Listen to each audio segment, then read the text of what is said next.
I wonder how everyone else is feeling about the new format.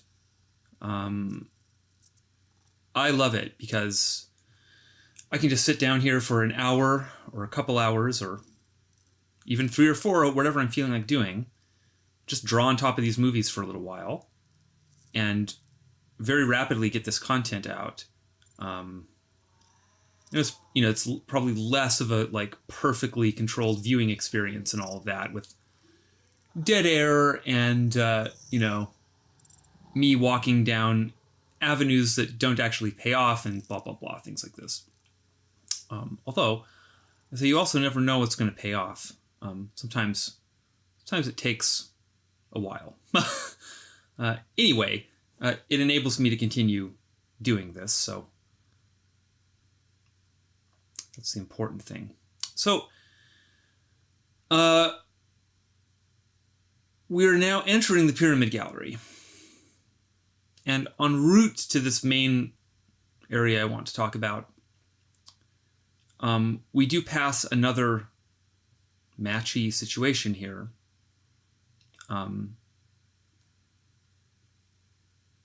My eye is drawn towards this figure,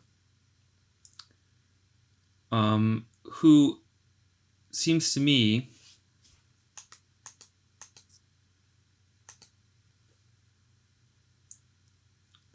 let's see, what's the best way to do this? I guess what I want to do is click in here, get my drawing tools up. Except that's not going to work now because it's in a strange state. See? There we go. And then I'm going to magnify this person. It's strange how much art is in this film and how it's all just uncredited. Like, I really wonder who made these pictures. Okay, I'm going to add that. Great. So, I suppose it's rather obvious, but there's definitely something strange going on with this person's eyes. So that matches.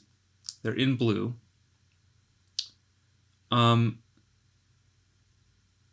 Their hair, I think, implies a kind of a helmet shape.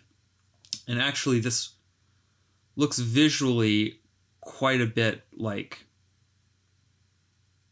the image we saw in another painting in this film. We looked at in previous... Did we look at it in the first or the second episode? I don't remember. But you all know the one I mean. Here, there's the mouse hole thing. That one. It's pretty close to that, so maybe it's meant to evoke that.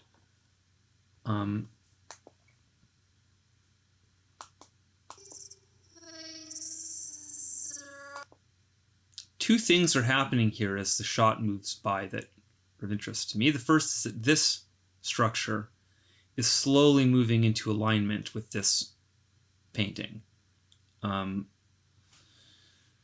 Whoops.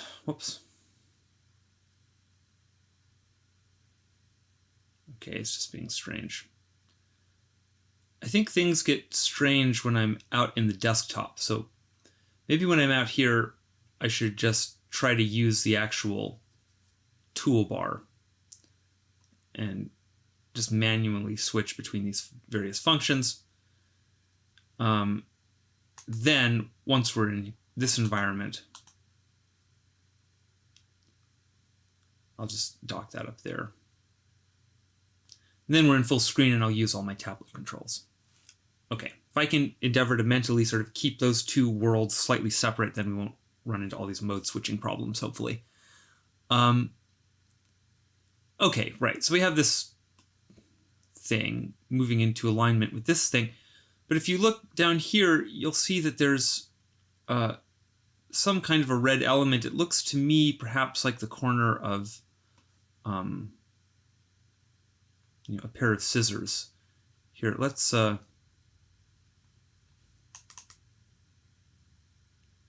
to tap. Get a little more clarity on what we're looking at there. That's much better.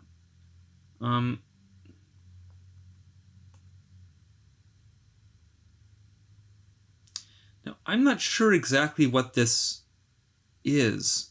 This looks like it's something made of wood. This looks rather metallic to me, having boosted the contrast. Perhaps that's an illusion. In any case, I'm pretty confident that this element here is, in fact, the tip of a pair of scissors, which means there is this metal element here. So that, just that little section is, you know, it's pretty strongly handed because we have the metal over there. That then, in this frame, this whole thing starts to form a kind of strange phantom object, you know? So I think that's North Tower, and here's our South Tower explosion.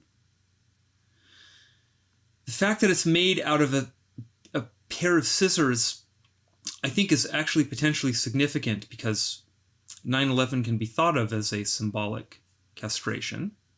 And this is supported by the fact that we see castration imagery in a spectacularly handed image in just a moment, just in the scene they're moving into here. So it's pretty interesting. So, well, then look how the alignment continues.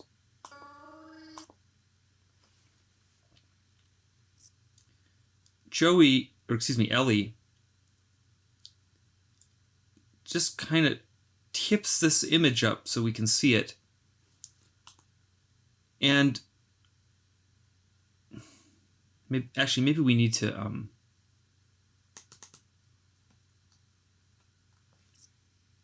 even further boost this here. Now what it's missing is some colors. We can see what's going on. Okay, there we go.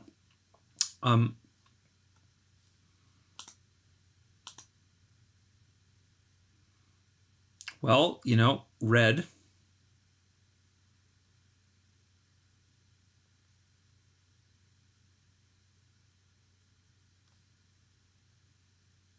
Yellow.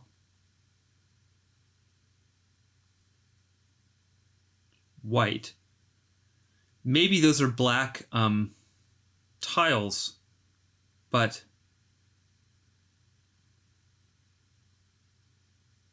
in this, just what's in front of me on the screen, which could be misleading, looks to me like it's just more red. So color space wise, that seems to be about what we have, with then a little bit of green right next to the yellow popping in there. So green aside, you know, I think that's a pretty close match to the explosion colors. See, this one is really quite interesting in basically in a way that conforms to the atomic kid here. I think maybe the way to illustrate that now is just going to be to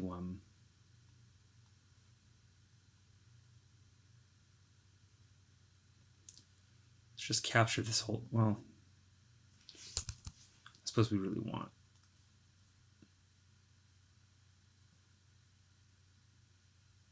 Yeah, okay, we'll just grab this. Then we'll get desktop and open that.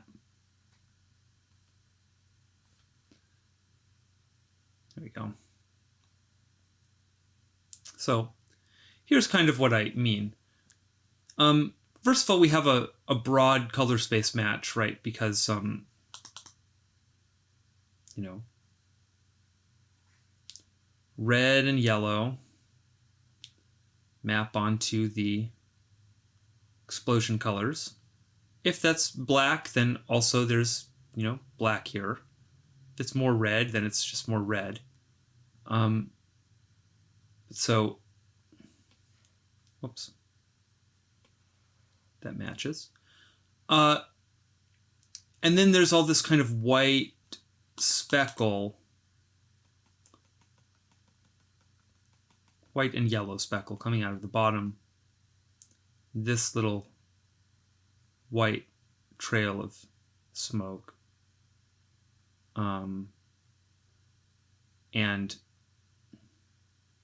you know, this white line and then this kind of texture, and then more of that sort of texture doubled up down there. So below the part of this that color corresponds to the atomic kid, we have white elements that are in this kind of speckled, fractured, and or kind of banded patterns. I think this whole thing is a pretty tight match for that whole segment there. You agree?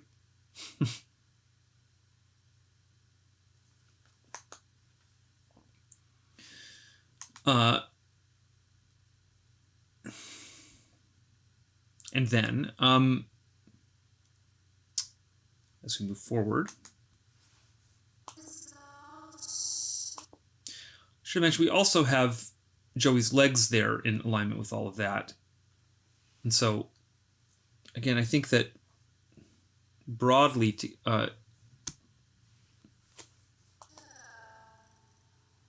see, it lines up right with that rectangle in the end.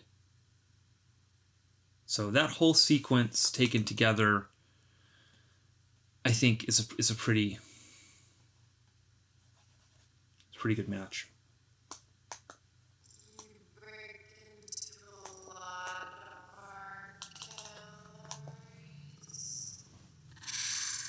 Okay, so we're coming out into the actual space here.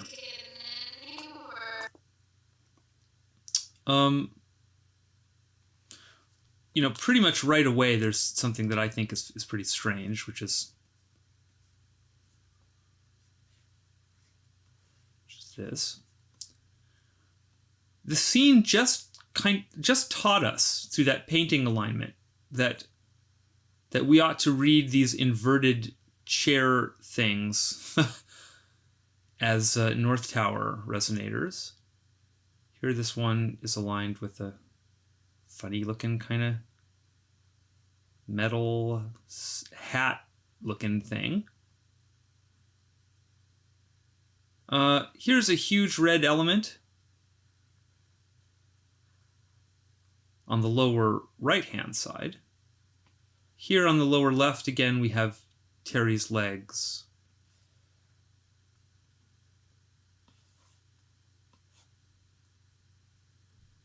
And, well, this isn't really correct, but it's about to become correct. This shot is still transitioning.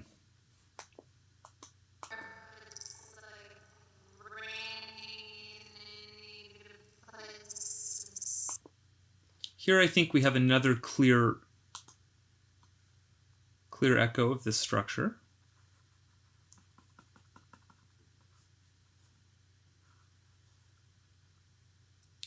This one's interesting because we have this little pair of, you know, maybe male and female god pair, syzygy, something like this.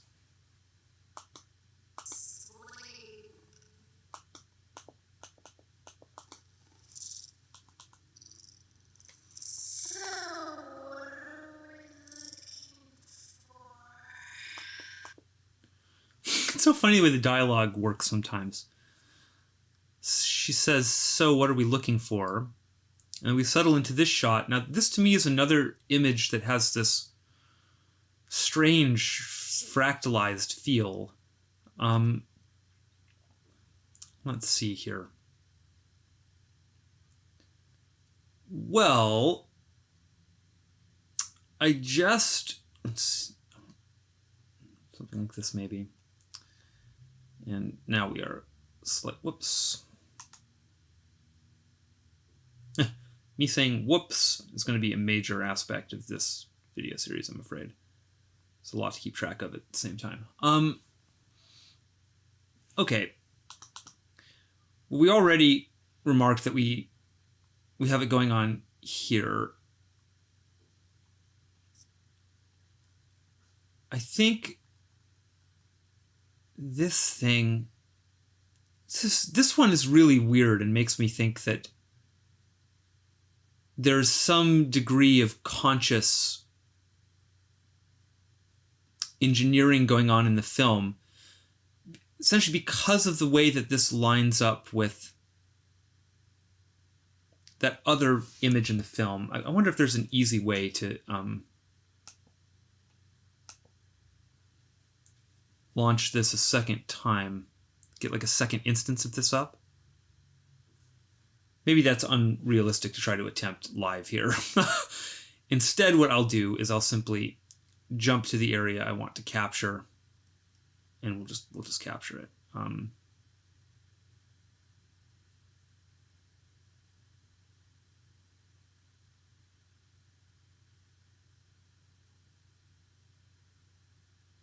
Here we go.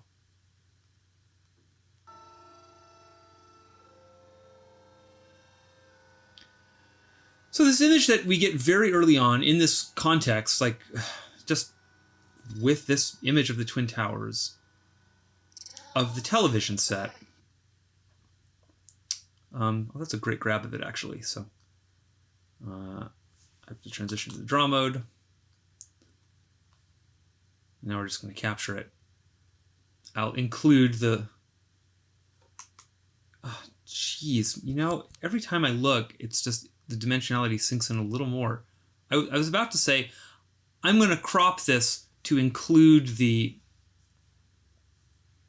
strange kind of extra level of sync that we... let's put Philippe Petit up there, that we talked about previously. And so I went in to crop that, but now I'm realizing that actually the whole way the image falls, look how perfectly this happens. Like, the TV as a whole, then, is a North Tower resonator, because it's this kind of gray metallic color, and it's a communication device. And so it's in the upper right. And then in the lower left, it's wood. Then there's the wood paneling, so that's the part that burns. So the whole thing then, again, just, you know, that one's very strange because at that point we're talking about a single extra event, if we want to think about these stacks in terms of events, which is that in addition to everything else that just happened here, when they framed this shot, it wasn't quite centered. It ended up like this. Barely. Just barely a little bit, but enough to read and enough to support the whole structure. Well, so anyway, just wanted to capture it.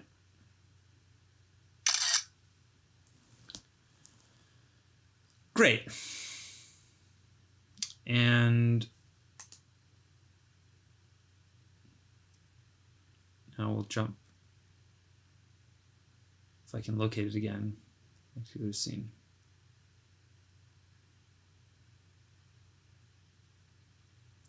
Where was it? It's after they talk, and it's after JP. It's after this. Well, yeah, so we should actually maybe look at... no, you know, it's... Sorry. I really don't want to get too bogged down in this film. I really would like to... I really want to jump into Bill and Ted today, because Bill and Ted is just so fun and so weird. I don't know. You know, we'll just see. You know, it's the weekend, and it's only 5 p.m., so I'm down to kind of hang out and do this for a while today. So, okay, here we are here again. Let's see if we can't get a slightly better shot. Okay, we'll just go with this one. So, okay, that's all queued up. Now we just get that ready to go.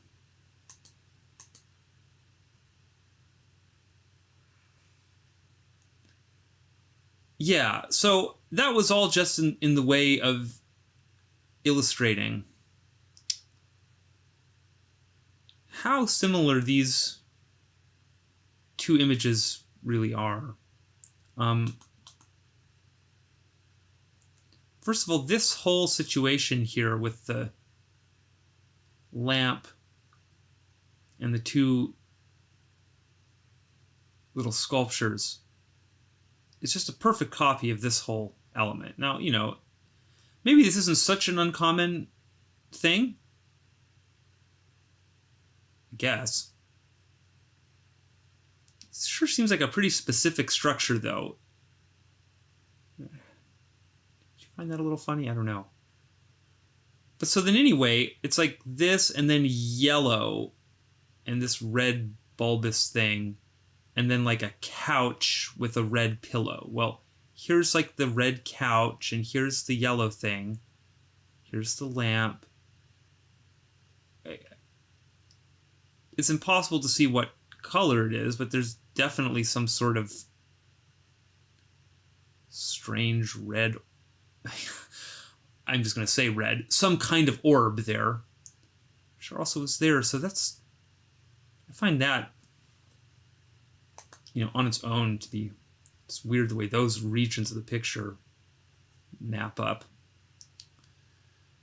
Then there's also, because there's like yellow over here, yellow and yellow. Well, so here there's the yellow, and then here's a yellow folder there, and just kind of yellow tones because of the way the light works here. So that's broadly the same. Of course, it's just an image of two figures.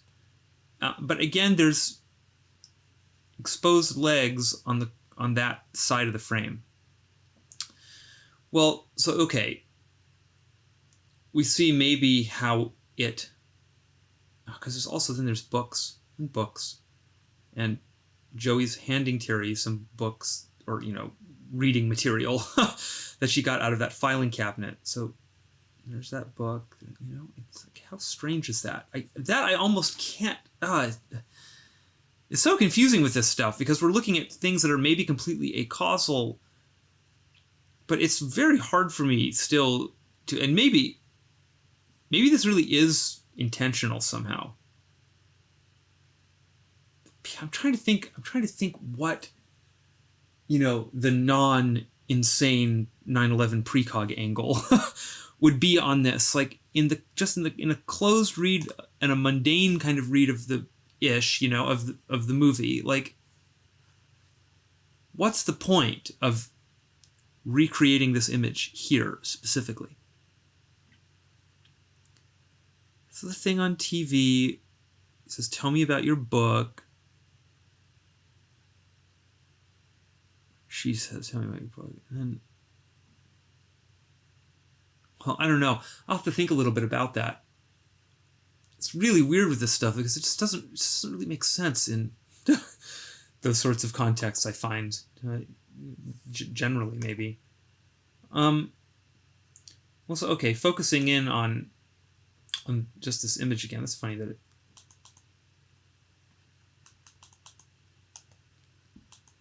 I'm just going to have to go out here, clear that.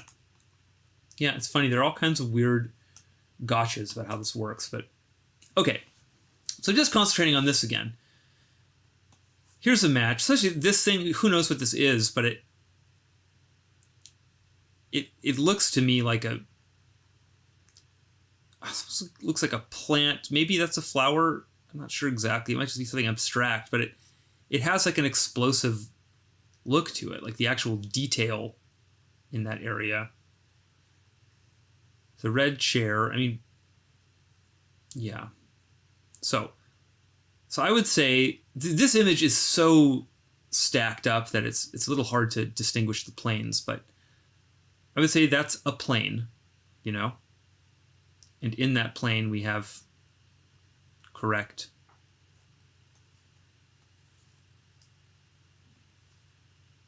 handedness. Look how it aligns with this thing in the background to suggest an antenna, That to me is really weird to see that. So okay, so that's plane one. I would say that in the background here is another plane, because we have this structure and then the red coat hanging on this side. So there that is. Let's call that plane 2.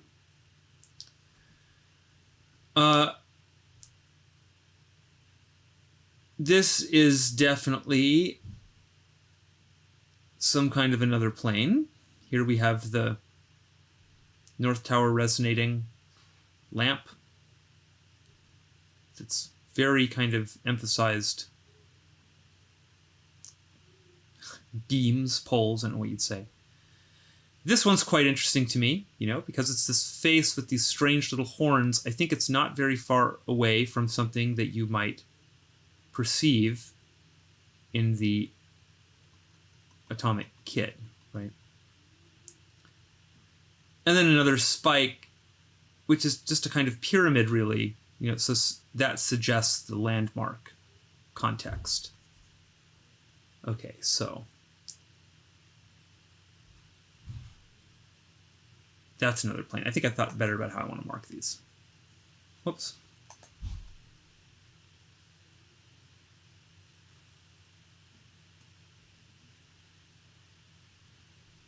Plane 1. Plane 2. Let's just try to keep the image fairly clean here. Plane 3. 1, 2, 3. Now this is strange, because in a depth sense, these 3 are all kind of connected. I mean, these are all on the same physical plane of depth, more or less. It's stuff in the ground. So how we divide this is, I don't know exactly, but just noticing, I guess, again here, kind of how it takes a while for the dimensionality to set in, because we have the antenna here that also seems to connect to this cross-like structure, So that makes me think, again, is it deliberate Christic stuff embedded in the ground? How weird if that's the case. More sense of poles and things here. Also, okay, here's definitely another plane. This is a figure with his arm raised up like this, and blood exploding from the genital region on this side. So that's plane 4. And that's what I was mentioning before, that, we get just an image of a castration here following that placement of the scissors. Yeah, funny business. Well, so, okay, then here, in fact, is another plane. We don't see it so clearly here. Hickox transitions into a close-up of this region of the set in a second. We see more of it. But there's again, it's another lamp. There's this big metallic arm aspect of it there that's sitting next to a typewriter.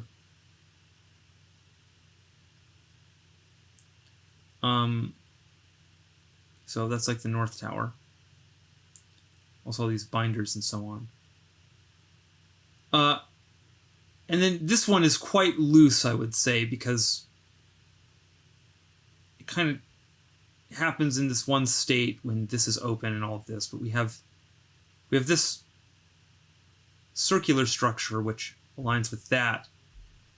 And then down here we have this kind of coarse thing with some red in it, which is explosion-like. So I think in the context of this strange image that does this repetitively, we can read that as a match.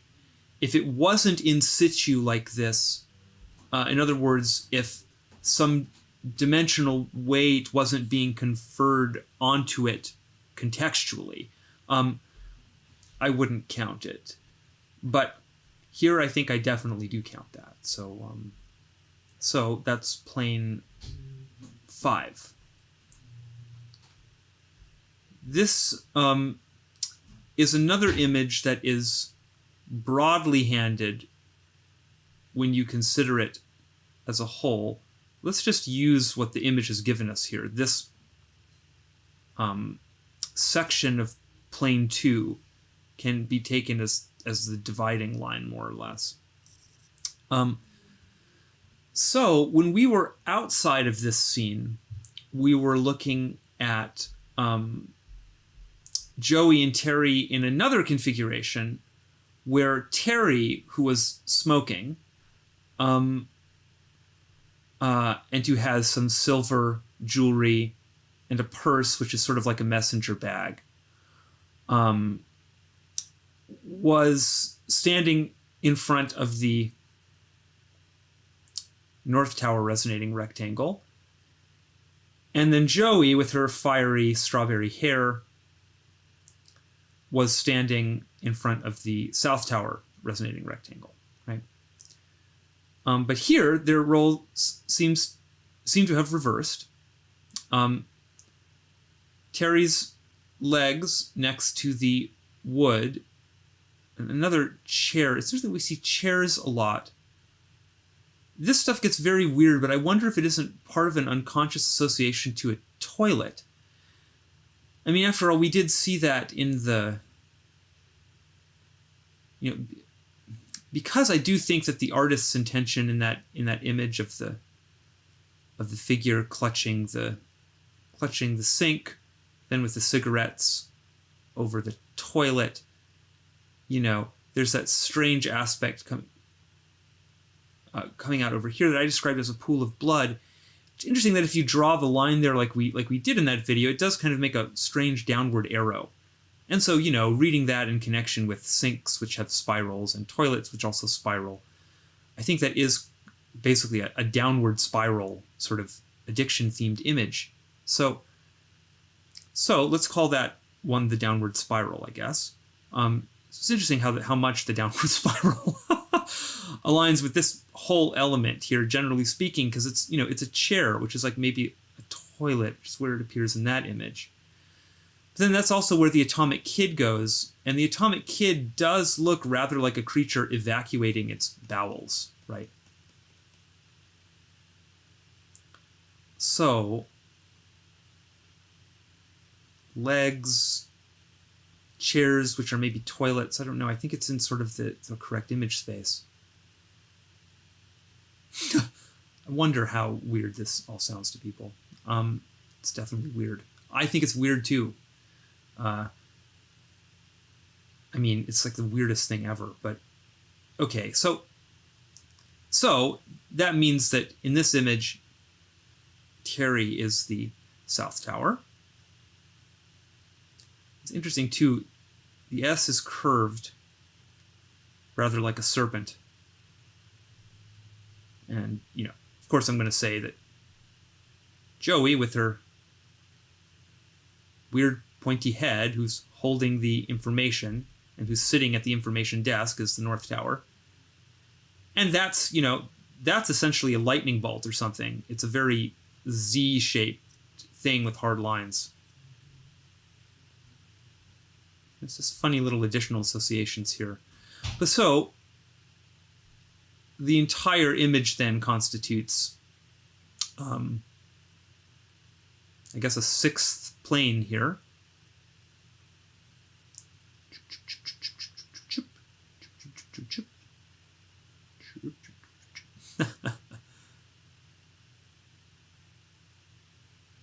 Before you all criticize me for being like a toddler or something, like it's hard to draw with tablets.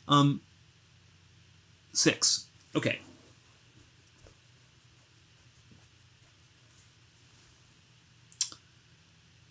Now there's this whole zone of strange kind of interplanar interaction. I don't know what we might want to count here. So actually, I'm going to refrain from calling that 6, because there is one more that I think pops so clearly that I want to hold it here, which is how to draw this. It somehow comes in kind of here. It's the relationship between that and that, basically. So that, I'm going to call that plane 6. And that plane, who knows? Obviously, this is all completely, utterly arbitrary. But, yeah. So to me, wow, that's a really, really incredible thing to find. Again, thinking timeline-wise, in such close proximity to that other image of the man walking the little dog that was sort of hollow stacked out, we thought maybe 3 times in that image. Then we move into this shot that is this slow tracking shot of all this art that contains this weird kind of phantom alignment that happens maybe on 2 planes. So that's like a 3, that's a 2, and then and then over here we have a nice 7 suddenly, and gosh, that's like 3 images in a row that all exhibit this bizarre property multiple times dimensionally like this. And by the way, that image with the dog where we took the degree measurement and found that to be 119 degrees roughly, that image is so impressive to me. Well, we'll switch back to it in a second. And because sorry, brain is shooting out in a million directions. I'll just save that comment for when we look at that again.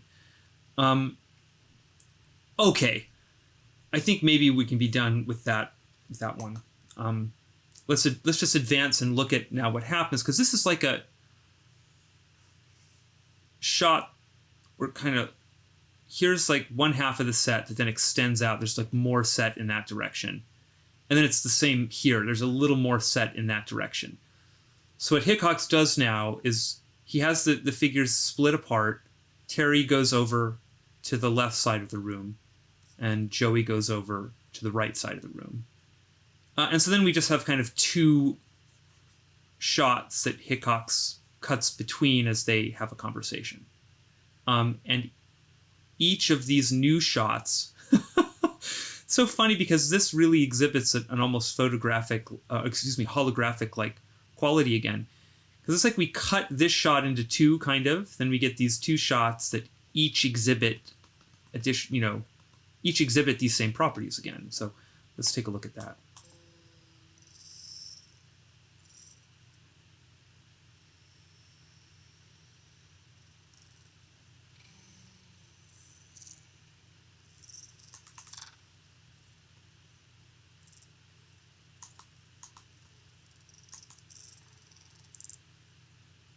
Okay, so here's Terry's side. We get a much better view of this thing, and so I really think that just the general strange kind of stumpy shape of this and the color tone and everything, this is really quite a match. We see now, I always forget that we get a better shot of this funny aspect as well.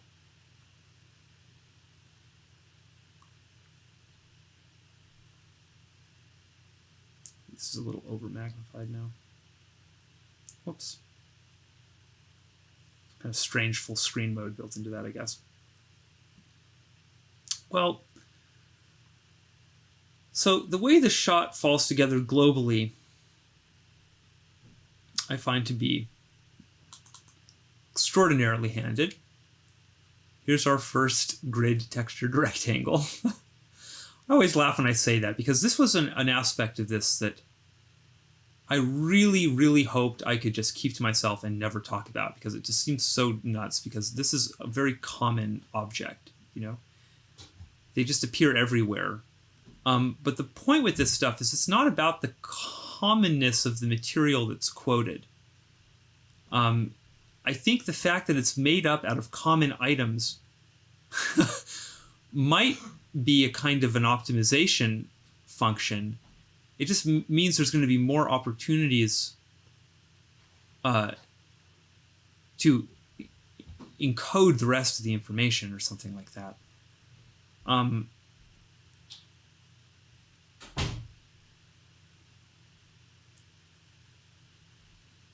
It's about the context. You know, there's not just one. There's definitely a sense of 2.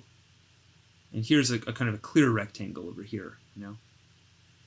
And then the whole thing works with the pattern again.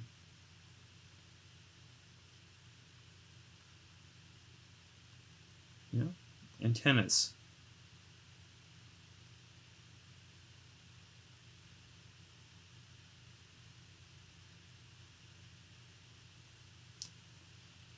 Legs. It's a red door. And it's the red explosion couch toilet thing that this thing is also sitting on. And that, so this falls on that side of the frame, but this whole object is broadly on that side of the frame. Here's more aluminum stuff on this side. And just because of the way the whole scene works, it preserves this weird fractalness again, because if you just if you were to just look here, communication and redhead. So, and if you just look here, you have kind of a copy there, and then the whole thing kind of works. Again, it's all the wood ends up over here, and all the metal ends up over here. That part of this is just really, like, weird, don't you think? Like, what's responsible for that? It's a very strange thing to ask. But, like, it's just like you have, like, a red and wood and skin tone magnet over here,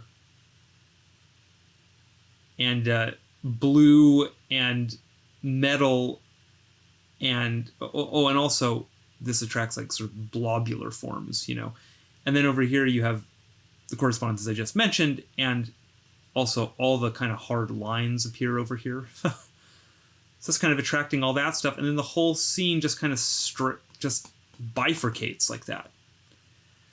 With this stuff, when you're looking at the fields like this, there is a sense of kind of like metal shavings that are all leaning in the same direction. That's something you can get when you play around with magnetism. And it's a sort of it's like that, I think. Very, very peculiar stuff.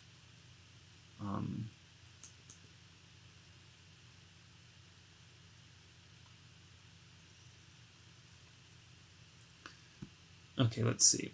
Here we'll cut over to Joey's side.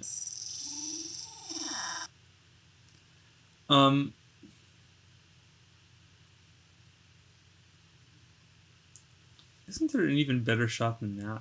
No, I guess not.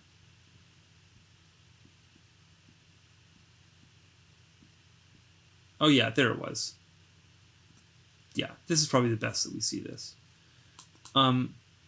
So I won't dwell on this one too long, This one's kind of backwards. This looks like a North Tower resonator, and then there's the South Tower. So that one, maybe. Also, this is completely violating my magnet rule, but the image as a whole really doesn't,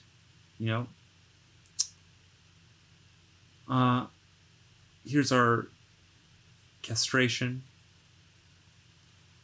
Here there's interplanar alignment again, because we have this element with the typewriters, that's the communication tower, and then there's this, cheerwine? The cheerwine can pops in here. And then again with this yellow tone stuff. So it's all just broadly matched across two planes there. And the whole thing does it. So I don't know. I would say conservatively here, and how do we count this? Because these images appear in the big composite tableau as well. So, but I would say broadly we have basically one plane, two planes, and then the whole image is a plane. So this one's kind of stacked up 3 times again. And this one has a structure. I really want to emphasize these structural elements of this.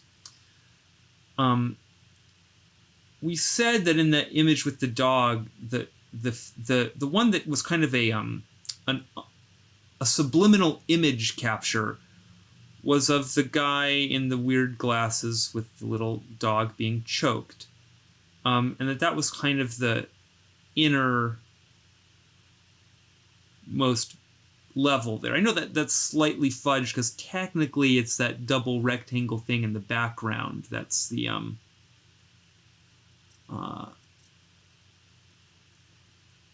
depthiest level of the shot, but it's larger, and that image forms such a perfect kind of big plane, intermediate plane, and then the little picture, which is, he's basically, although he's technically standing in front of it, it's as if he's within the South Tower side of that image, and that image is in the South Tower side of the whole. That's how that kind of falls together in that image. And so this does the same thing. We have the big one. It's just a mirror. Now it's all fractalizing on the North Tower side. It's lined up like this, and then kind of the smallest innermost image is in a sense, the figurative image, where we have just a person, probably a man, having his penis cut off.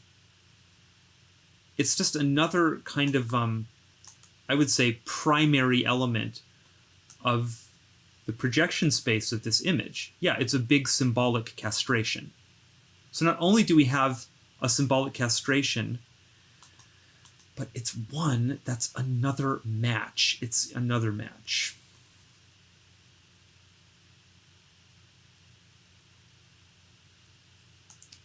So, okay. I want to go back now and look at the image with the dog again. But on the way to that here, I just want to emphasize why this is such a match.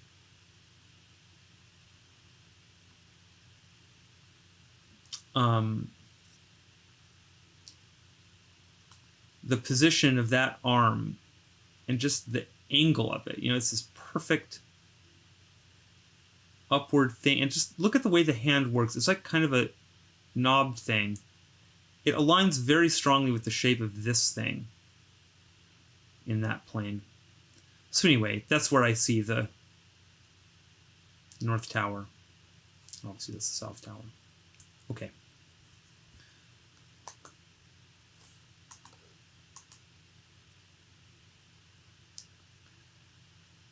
So where are we here? Yes, here we go.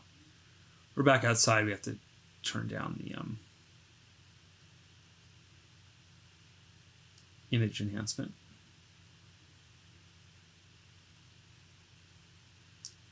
Let's zero this all out now. Slightly enhanced there.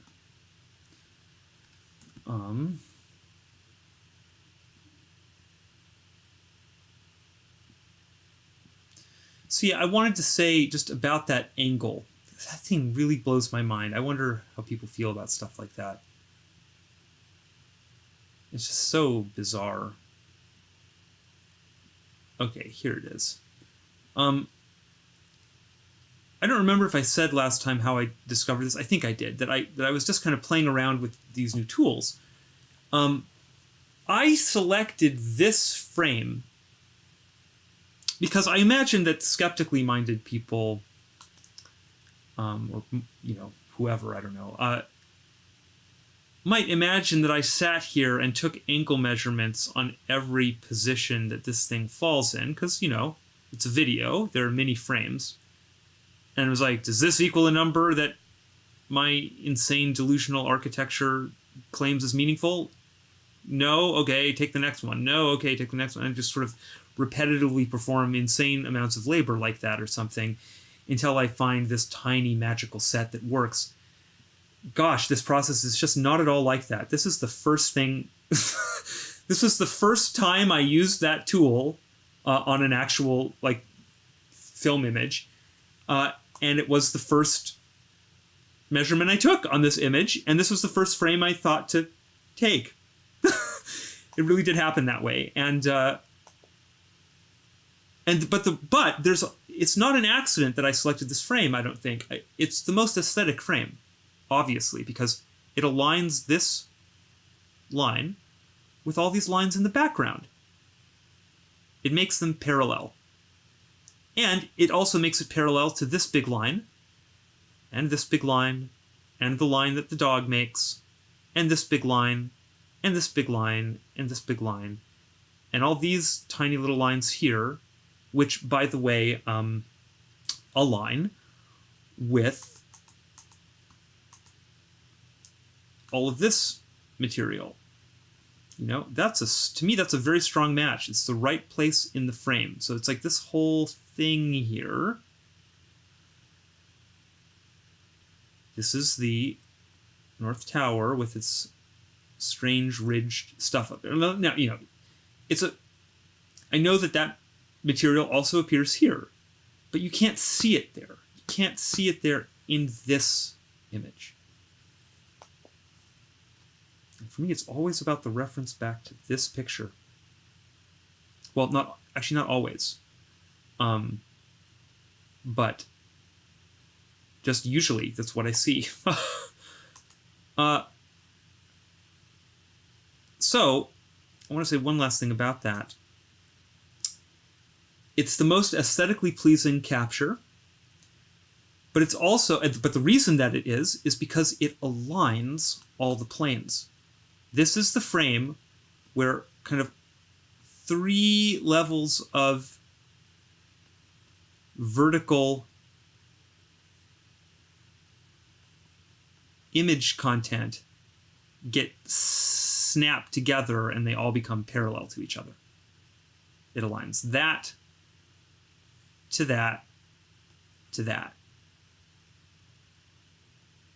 And so in that position, and just that position, the position that, you know, you select for that, and then this just pops out of it. And what is that? Oh yeah, it's 119.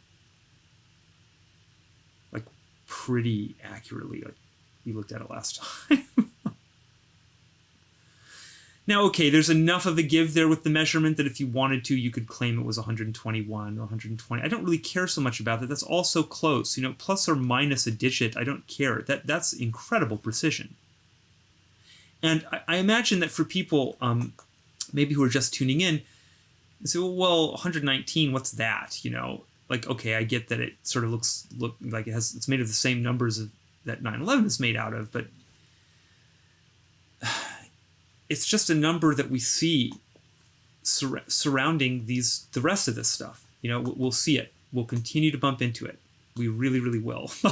In fact, what it is we're going to bump into are numbers that just seem like they're kind of matchy to 9/11. You know, you don't know if you're going to get 119 or 116, or maybe you're going to get 191 or 161. Or 611, but they're all going to be in an image space close to this, which is 2 pillars and a spiral. You know, that's just a strange, like, initial kind of baseline, what is going on now, level coincidence in the 9/11 event, that it fell on a date that has numbers that then seem to imagistically describe the scene. Oh, and then also it happens to be the number for emergency.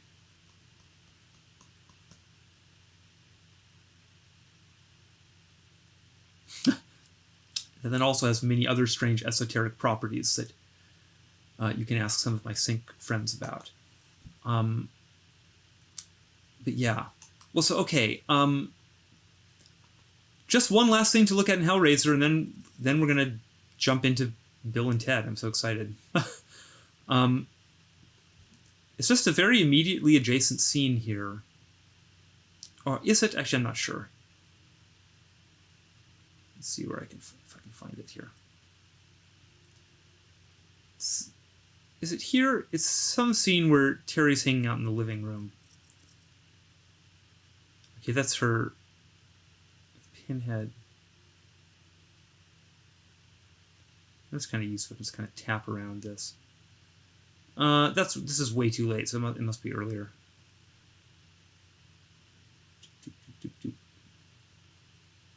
Was that it? Yeah, this is it. Somewhere in here. Anyway. Here it is. where to start in this. I feel that we could spend a really long time talking about this image, series of images. There's a lot of images in here, and it happens a lot. But I just want to focus on this particular area, actually, as we track through the living room, approaching the television set.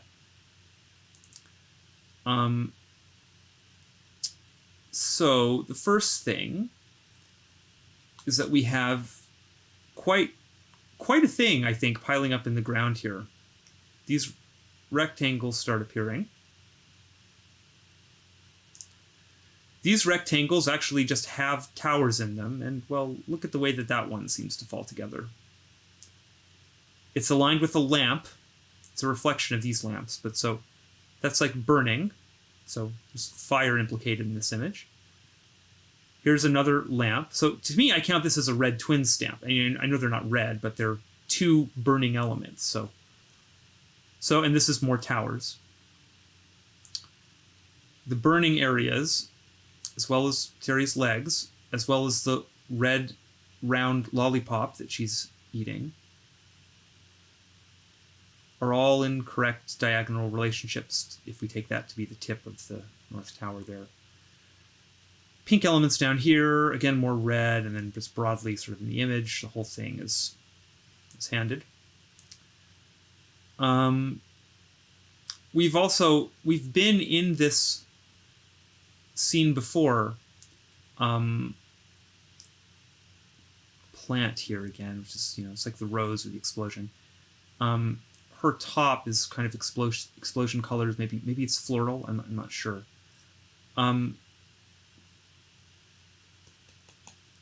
We've been in this scene before, and in that scene we had a very direct image. Well, here maybe we can just jump to it in an easy way. This is the most challenging aspect of this setup, I think. Just content navigation is not great with this stuff. But I think this other one happens prior.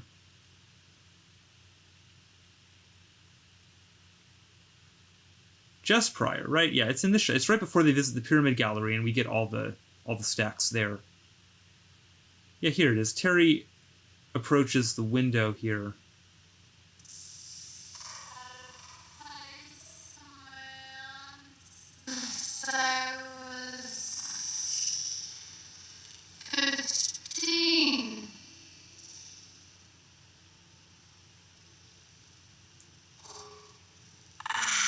Burning toast. Oops. Come on.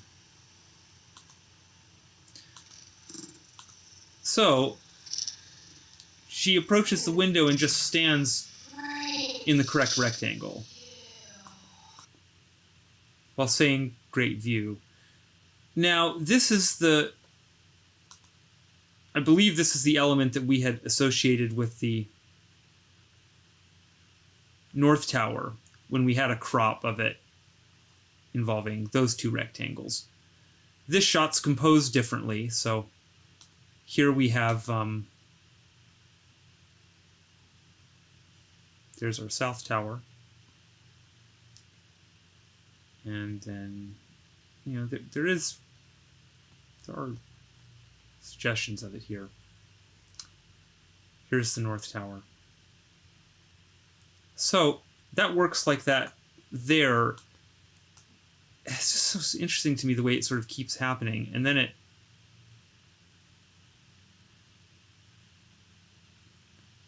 happens again over here.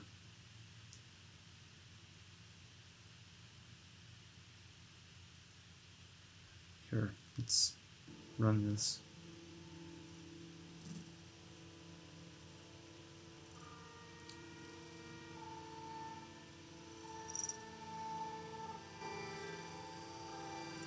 It's amazing to me how it can preserve these structures even in motion like this.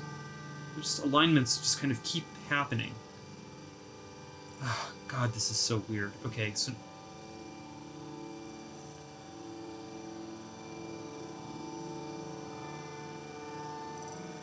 so this is one of those things that we spent a lot of time analyzing this on the archive. I spent a lot of time in this room, but I think in some ways the main, like the important aspects of this I missed. I saw this, obviously, right? We've got red twins on the TV.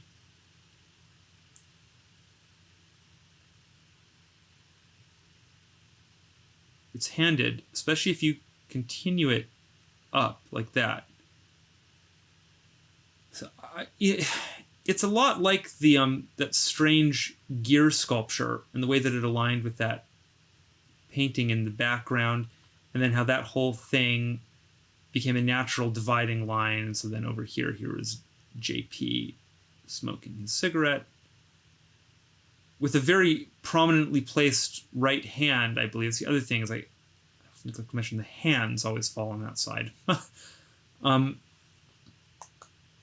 Well, it's a similar thing. Here's a very natural place, I think, to cut this image. And when you cut it that way, here's this is an aluminum pot thing.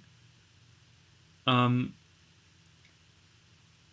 so there's the North Tower, which is on fire, and then here's the South Tower, which is really on fire. You have kind of double lamps in it. Terry's legs, a candle, an actual little dog plush, alcohol, so that's like fuel, and then this also does double duty of implying a tower here in alignment with these other structures. And then this big plant. This one is so interesting to me because it really seems to add up to one of these, to a major unconscious association here. I think, hold on a second. How do I get out here? Because we were saying that perhaps the North Tower is like the gardener, and it's watering the rose that then grows. Well, there it is, and placed correctly on the TV. And this is one that, this little unit, I see it a lot. Also, isn't it fascinating that it's aligned with the painting here? A painting of what? We don't know. You can start to make out a little bit of structure there. I wonder if we can clean that up a little bit. So yeah, it's like it's growing your ability to perceive pictures correctly. Correctly, But then the whole image is handed again, because here's the communication tower. It's banded again, and it's full of books. And here's all these metal pole things that live next to it always. Then over on this side, here's all the flesh and the fire stuff and the picture stuff. And also the lament configuration is sitting here on top of a VHS player. And there's the little dog. And it's, and there's the other tower. Made out of the curtains back there, so.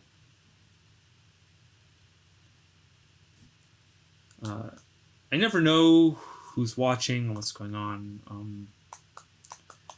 But again, just for folks who are maybe just tuning in, I know that what we're doing here is playing a very funny game that's similar to just looking at clouds and trying to guess, like, what they might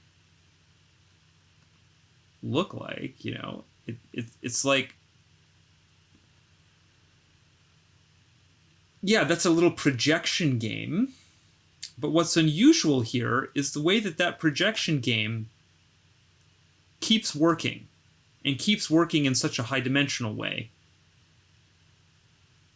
And, oh gosh, and then keeps working in these contexts that I just can't even begin to describe how weird it is, like the places where this all happens. Just the fact that it happens in this movie with its weird properties. I mean, you'll really have to watch So there's basically 42 hours of really detailed film analysis up on my archive.org page where actually here, let's look at it. where we go through basically several film franchises, Gremlins, Back to the Future, and then Hellraiser, and we look at some other things along the way. And yeah, do a very depthy analysis of how these myths work, how they operate, and we track many interesting images, symbolic correspondences, and so on through this process, and relate it back to 9/11 sync and precog contexts. Actually, here's quite a stack here. Oh, come on. George's book arrived. Now, this is beautiful scrolling. I wish we had this level of smooth scrolling in the other player. I'm not sure why it's not as fluid as... I guess it's low-level QuickTime thing seems to be handling here, but gosh, you know... So, wrapping back around here to an older video of mine where I did not perceive all these things. I perceived sort of basic, very simple aspects of this system, but not the whole thing. So, here's the towers. You know, this one has strange inversions going on, but I mean, this is such a clear North Tower. Also that color, you know, broadly these colors.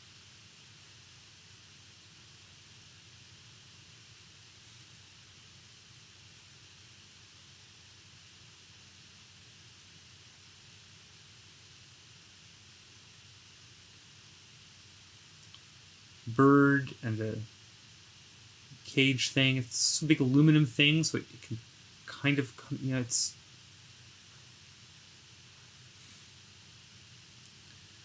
You know, this is one that it just doesn't quite come together, but can't you see the sense in which it's...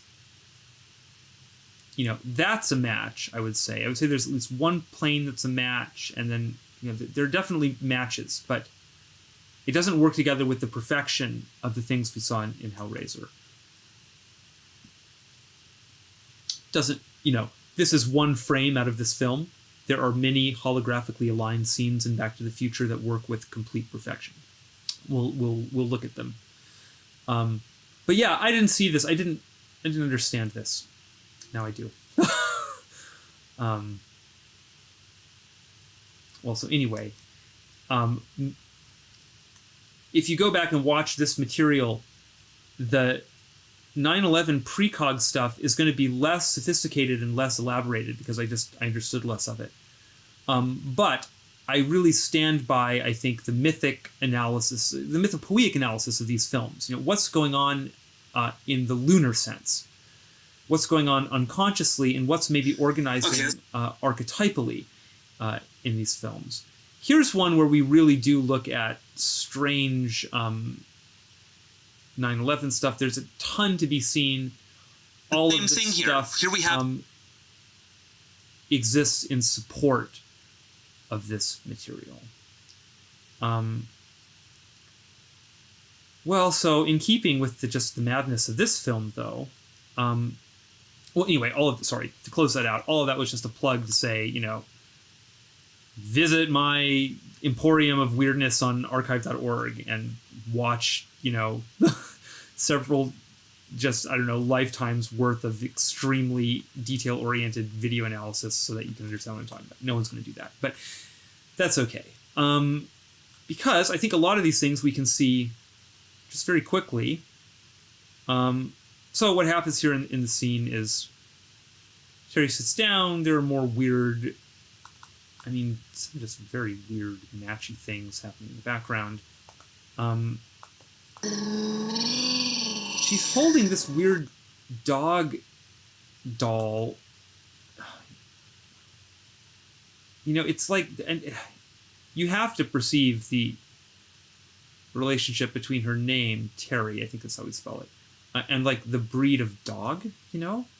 So what's going on? Again, in the Hickox, this is a Hellraiser movie about something, blah, blah, blah, context. What's that all about? A very basic attempt to understand that might be that, well, this is a character who has all kinds of complicated codependency problems, and so she is a bit like a stray puppy. Joey takes her in. Okay, you know, but that's not very interesting, is it? I knew all that about the character without having to have these complicated things in the ground that then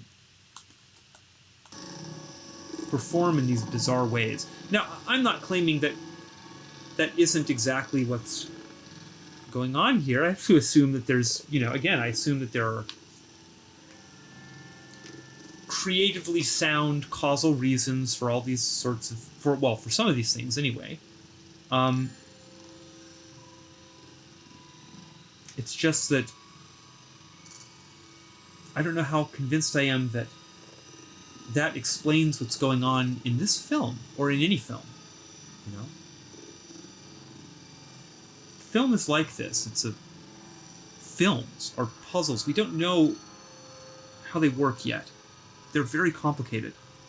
These little symbolic audiovisual pattern boxes that can make us perceive and feel so much, and that are reflections of ourselves in so many ways that elude us so much of the time. For my part, by the way, I perceive all kinds of weird personal connections between the stuff I'm talking about here and my own life. I hope that that's clear, that I'm not existing in some strange space where I'm really unself-aware and, you know, and I'm processing some kind of major bunch of traumas sort of symbolically in this weird image space without realizing it. The point is, actually, yes, I am doing that, and I do realize it. And so because that's all out in front of me, I think, you know, obviously I have an unconscious like everyone else. There are things in there I don't know about like everyone else.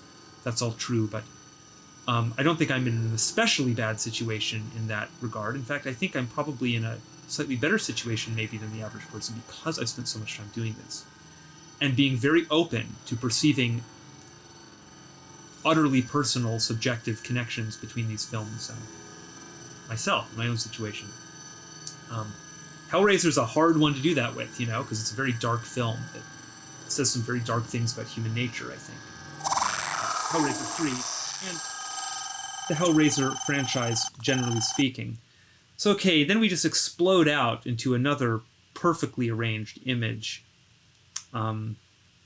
Just to close up what I was saying there, the point of that is, yes, I am doing that, and it's very useful to me. So I'm always trying to be more and more aware of that, as maximally aware of that as I possibly can, because the more that I do that, the more that my self-awareness increases, because I'm actually learning things about myself in this weird sort of almost like screen memory-like projection space where I'm allowing myself to imagine all kinds of stuff in here that may or may not really be there.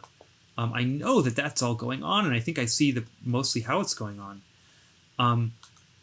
But none of that, to me, explains these structures. So, so let's just take a look at the structure again. A phone call is coming through, so this is just literally a big antenna. This is an antenna on the wireless phone. And it's next to the TV. So there's the communication tower. You know, whoops, damn it. Completely hate when that happens. I guess the thing to do is just get up the... Oh, now it's in some kind of impossible state. Gosh, fuck off. Okay. We'll do this and we'll just zip forward. Doop, doop, doop. Come on.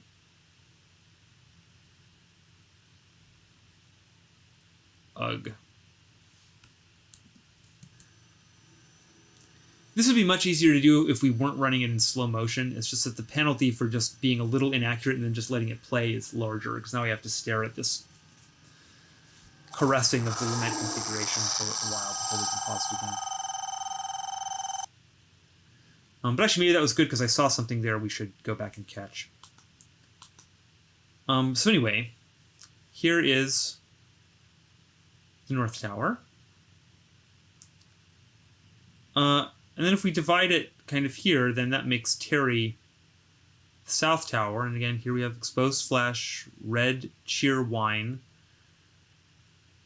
2 dogs, I think, right? That's one dog, or I'm not sure what's going on, but maybe it's a dog and a bunny rabbit fused together, but I don't know. You see where I'm going with this, right? It's a sense of some weird kind of mutant dog animal down here. So all of that together. It's the South Tower. In the background, we have, again, 2 rectangles with towers in them. 2 reflected lamps. One of which is, they both fall. They make this whole plane back here handed. Here there's an interesting echo going on. There's more alcohol and another bubble on the edge of a couch. So all of that goes together with that associative network. But also, it's almost like a little match on its own because these are pins, right? This is one of those things that you press to your face and it like makes some weird copy of your face because all these little nail pins depress and deform around your face or whatever. I used to be obsessed with these when I was a kid. I had a bunch of them. It's a kind of a joke here, I think, because it's also like a pinhead, So I think it's a little like Easter egg maybe placed in the ground and pretty funny. But then it also makes a match. Because that makes this the nail antennaed ones, North Tower, and then there's the globe with fluid in it. Also implies that there might be a goldfish in there, doesn't it? So, it's Atomic Kitty. Atomic Kid everywhere here. Well, and then that's the whole thing is really weirdly fractal, like conceptually even, because then we get these double, 2 burning, generally pyramidical lamp things on the TV. So that one is kind of so perfectly aligned and even gives us, again, this very present hand, Okay. There is so much more to look at in this film. Really, I mean, if you want to have a weird trip with it, you should go back and watch the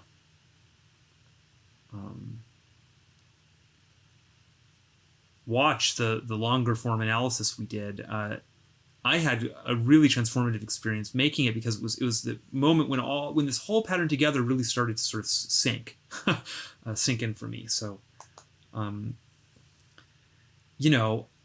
again, it's weird. I don't know how to handle any of this stuff. I don't want to come across seeming, I don't know how to put this. Well, anyway, this is a little bit about me.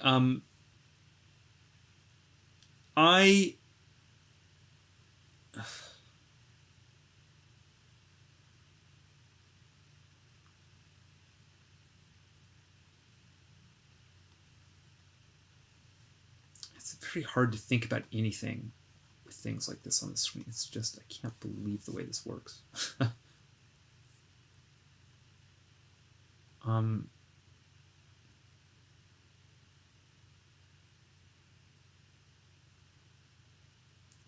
I was about to launch into some kind of thing about my credentials and blah, blah, blah. What I just want to say is that in the end, I think we're doing a pretty data-driven thing here. Because it really does come down to these interesting correspondence structures for me. When we're talking about this 9/11 precog stuff, there are a million, that's the other thing I want to say too, there are a million other aspects of synchronicity and like media sort of interaction that we could talk about and I'd love to talk about. But for some reason, this has really gripped me. This is so strange the way this happens. So, at this point now, I think that we've spent although there's so much more to see in this film, we've spent entirely too much time actually already on Hellraiser, because I wonder if people aren't starting to think, well, okay, you've definitely uncovered a weird series of relationships in this movie. I'm sure there's some explanation for it that we can localize in what this movie is about. So to blow that life raft out of the water for you, I'd like to just look at the way this happens in some other completely unrelated movies made by other directors about other things that have nothing to do with this. So, by way of doing that, I want to jump into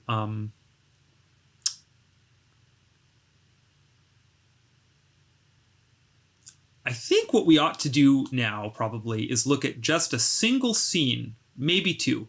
One or two scenes in Back to the Future.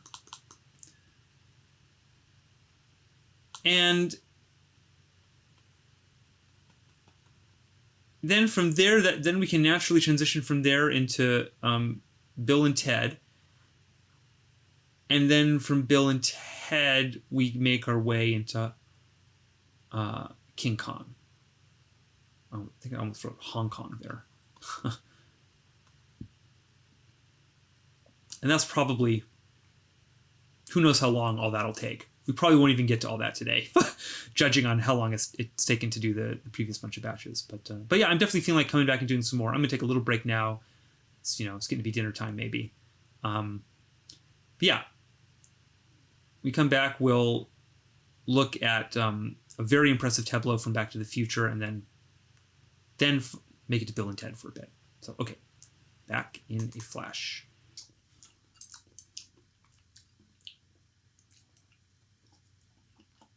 Hey, cumin paid off.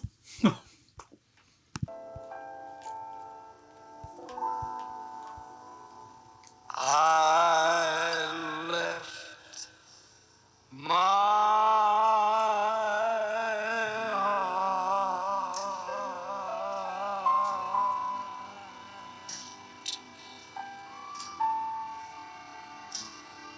in San Francisco.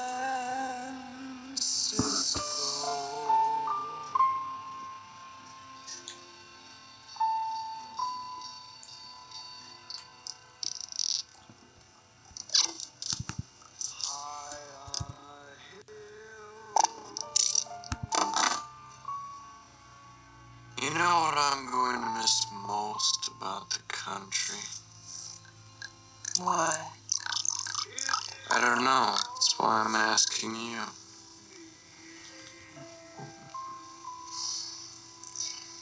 At least we got out with our lives. Yes.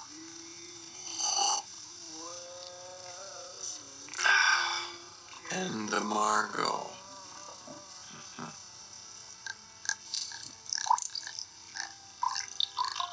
To office politics, to Christmas bonuses, caffeine, adrenaline. To things that we know, to events that we can control, to...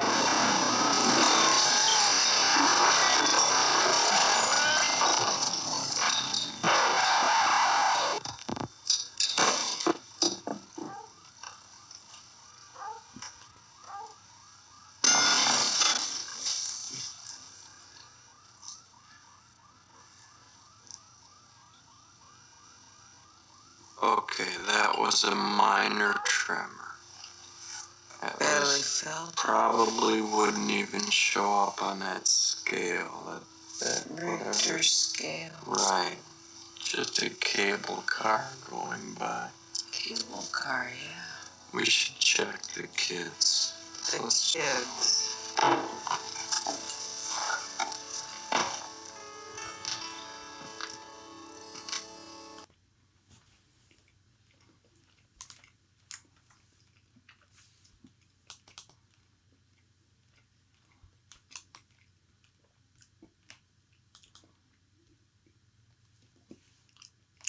I wish that wasn't happening. Come on.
can't draw on myself in this setup.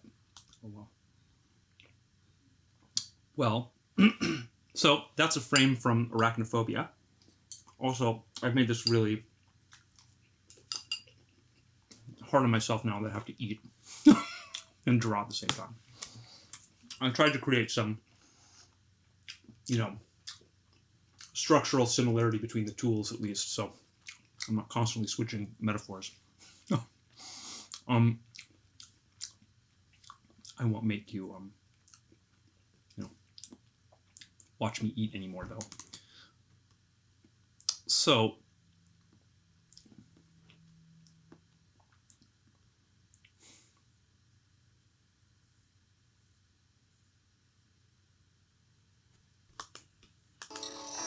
whoops, I don't want Jiffy.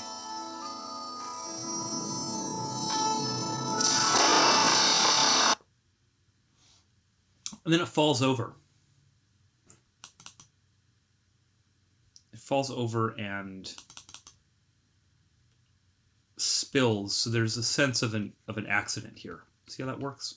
It's so similar. And then here's the dot. I mean, just combine these two things.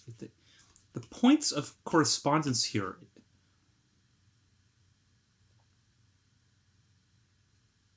Do you find that impressive? I find that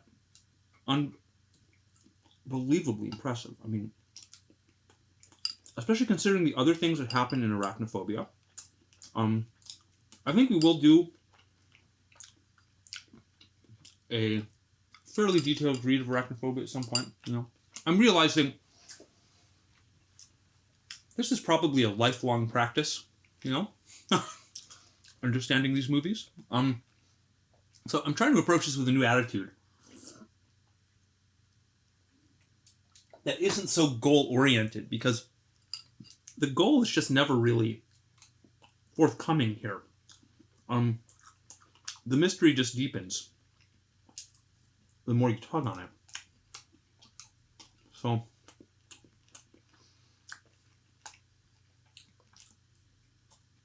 So I think we are going to go back to long-form film analysis, but in this new format, and maybe with a slightly new kind of energy. I want to just take a more of a stroll and a kind of free exploration through these things now. Before, I really felt like there was an agenda of, I have to illustrate how this thing is happening and in a clear, linear way as possible, so that, all the sad muggles can remember that magic is real and perceive how all information is interconnected in eternity, and therefore we should all get along on this little planet and understand that, the outer piece has to follow the inner piece, so it's really important that we all do this weird projection thing right now with our media technology and understand who we are as individuals and as collectives so that we cannot destroy ourselves, that kind of thing. Instead of that, I feel like I actually kind of did that to the best of my ability to do that as just some dude with a laptop. I made a big video series trying to explore these issues. Now I'm interested in deepening my understanding of the miracle and of the mystery. So let's just follow our gut and explore Arachnophobia a little bit on the way to all this business with Back to the Future and Bill and Ted and all that stuff. Well, life is long. We'll get to all these things. There is just a lot of strange material in this film. This is another one of those films. I'm trying to find sort of generally the region I want here. Yeah, here it is.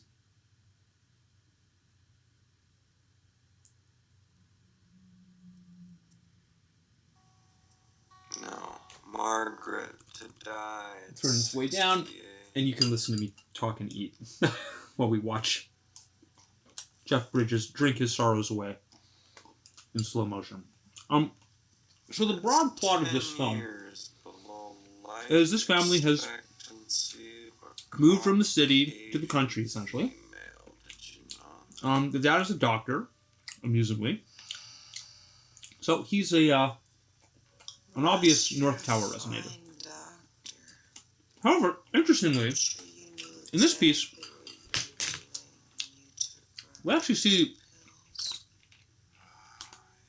the wife more often in the North Tower role. Because Jeff is so strongly associated to wine, he's really an intoxicated, fiery... He's also very associated with fire because he eventually gets the flamethrower to take out all the spiders. So, interesting thing creeping in the ground there. So in fact, we almost have a kind of a match happening here with, we have the tower up there, so it's North Tower, and then here we have the drunken, fiery Eros explosion thing going on here, whatever that is. I understand that that's extraordinarily, I would call that light. It's very light. You can perceive the structure there, but it's kind of in the way that you can perceive a face in a tree. There are a lot of objects in a tree, like fine detail objects, knots and branches and little whorls and lines and so forth that I should be drawing a tree, but instead I'm eating chicken and potatoes. What am I even trying to say there?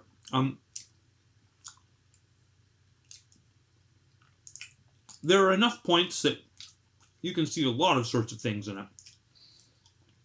And so, okay, I've drawn a connection there. The strength of that connection isn't visible from looking at a single shot like that. You can understand I've got a pretty high resolution model of these films in my head. Not like crazy high or whatever, but I do have a pretty big map of like where objects exist in these various shots. And it's about the persistent associations over time. You really have to let these patterns stack and aggregate in your mind a little bit. So I think overall, analyzing, a whole course or sequence of shots here, we do see that association in arachnophobia. The wife is the North Tower, the husband is the South Tower, in this myth.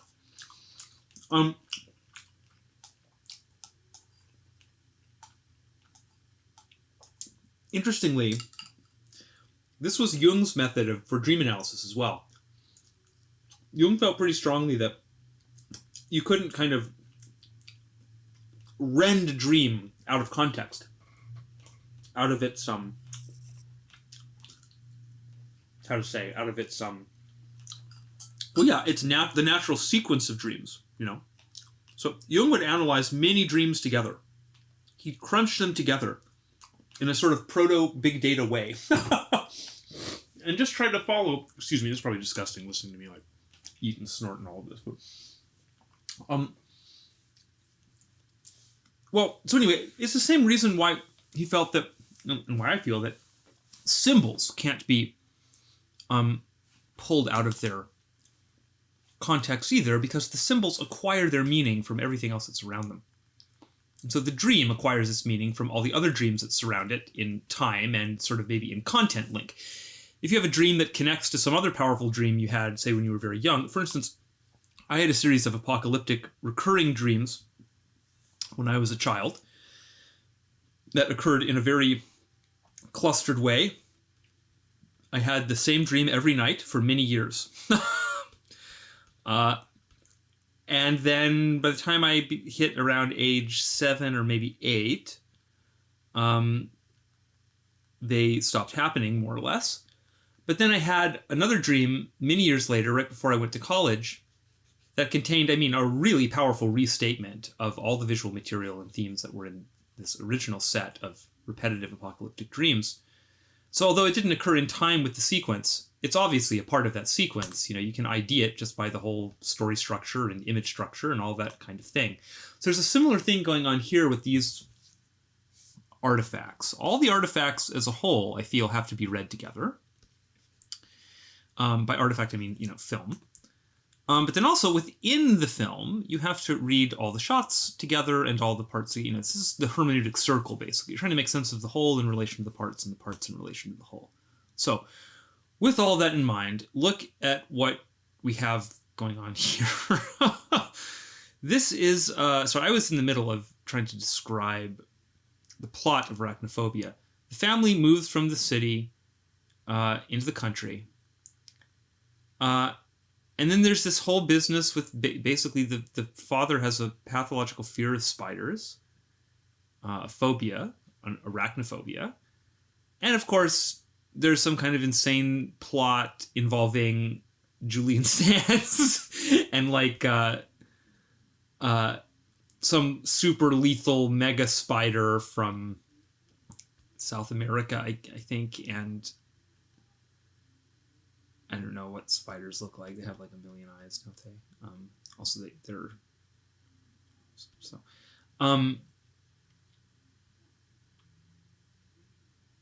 But all of that seems to be, and then he has to conquer his fear and kill the spider. But I think there's a very strange additional kind of metaphor going on here. Which is that somehow I feel that this is a film, about synchronicity. How can I explain that in a really condensed way that doesn't require us to do like a deep read of this, I wonder? I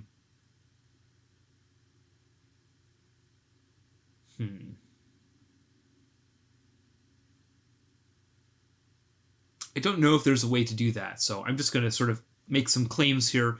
You can watch the film and decide if you think this makes sense. This is John Goodman's character. He's an exterminator. Bugs be gone. They call him in to deal with the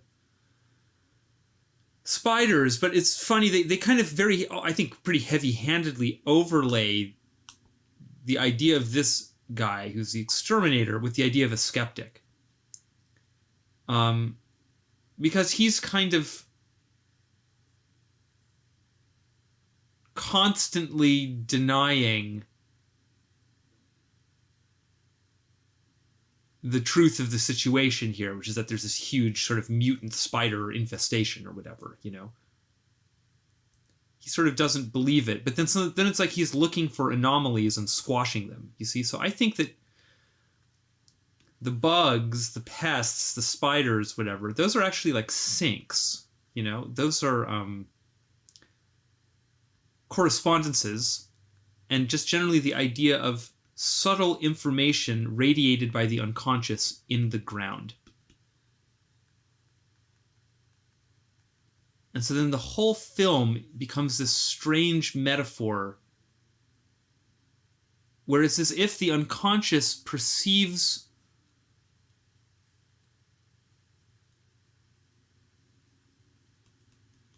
here's the ego.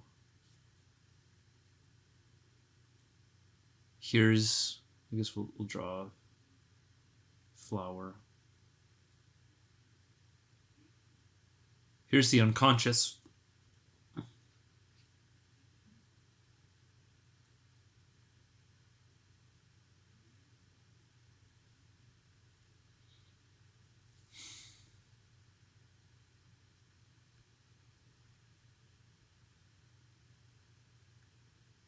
Naturally, we want to associate the wine bottles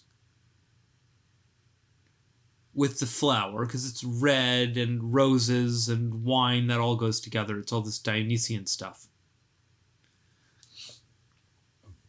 But I think there's a kind of backwards perception.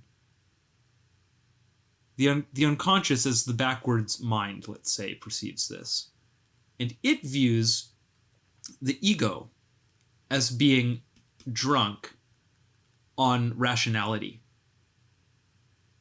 Something like this. I think that's how that comes together there in that final scene, the unconscious associates the North Tower maybe to the wine bottle. I'm not sure exactly how that works, but there definitely is an overarching sense of all that in the film that comes together very strongly in this guy's character as sort of part of the metaphor space there. Sorry, I know that was all really kind of hand-wavy and we just blew through that, but, you know, what are you going to do? This is a complicated myth in and of itself that runs for, you know, how long is this? It's almost 2 hours. There's so many pictures over the course of this, and so much happens. There's just my very coarse attempt to sort of describe how that all works. But so it does that. The narrative seems to describe something metaphorically about awareness and you know, perceiving or integrating outlier autonomous things to do with the unconscious. But then this very image is a match, you know, it's an inverted match, but this one, I mean, this one really, it's another one that blows my mind. I think it's almost as good as the Dawnwood painting, which I think I went through the trouble to like get the better grab of here. Let's see. Yeah. So when we looked at this the first time, there was some terrible crunched copy of this in an archived Reddit thread. I don't know how that's the one I found, but here you can see much more clearly, I think, the shape relationships here. I mean, that's really a very particular thing happening there. And just, you know, again, because it was kind of low resolution before, in case it wasn't clear, here's the sense of the two rectangles. You can see one is even slightly taller than the other one.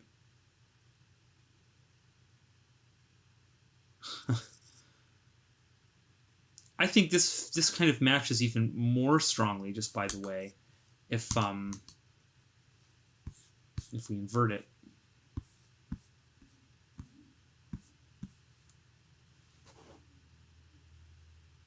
I mean,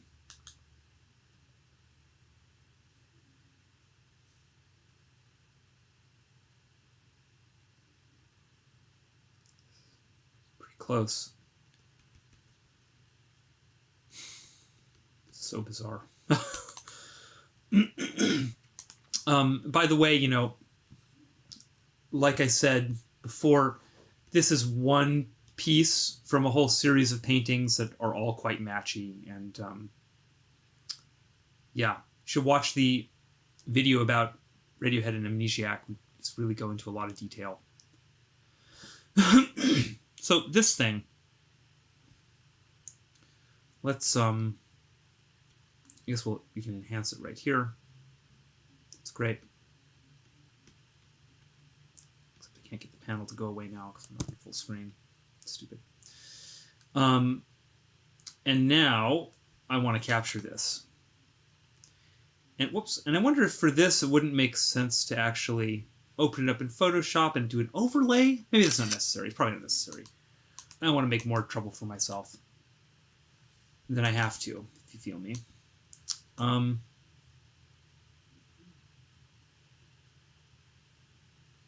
on. Hard to double click with this pen. There might be some kind of weird OS setting to help with that. But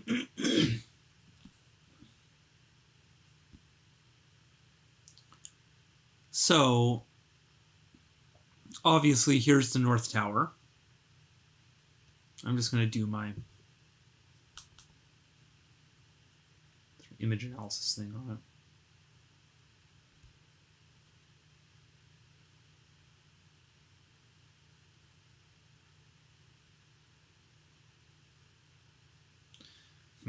I think that I might need to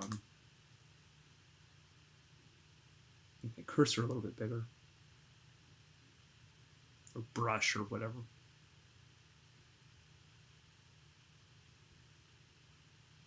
there. That's better.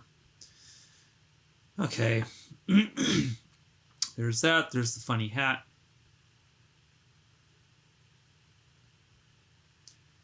Look at the alternating, metal and black that exists here.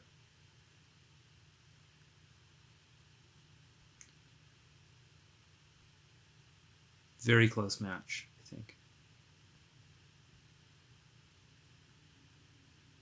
Anyway, more of these kinds of shapes.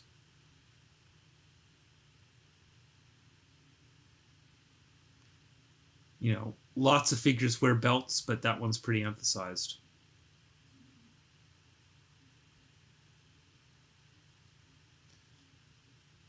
That's a little pressure gauge. However, if we think there's maybe an unconscious clock face there, this is therefore a clock tower, which is how Back to the Future famously resonates, the North Tower.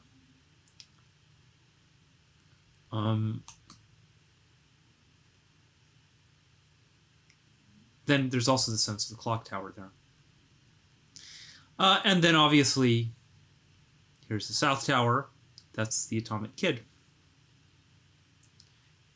And so it's the same shape. It's another one of these that's just mirrored.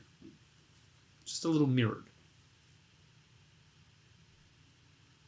Okay, well, I don't want to linger too long on any single artifact, actually. It's really hard for me to do that because, of course, I want to really dive in now and explore how weird it gets in this movie with how the metaphor space builds up around this idea of synchronicity and, I don't know, like belief and faith and all these interesting questions.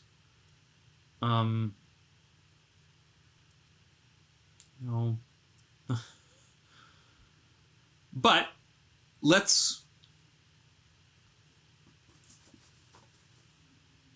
jump into Back to the Future, actually.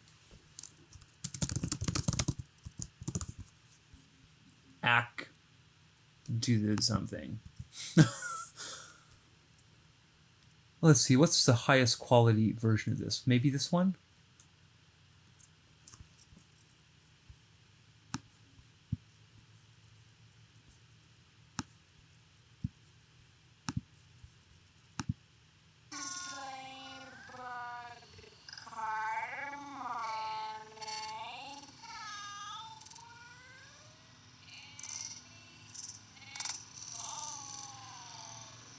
Hey, it's a print that's like basically properly exposed.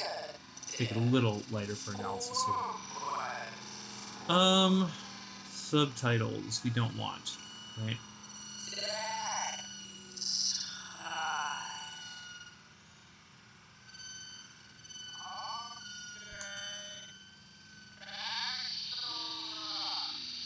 Someday, Jennifer.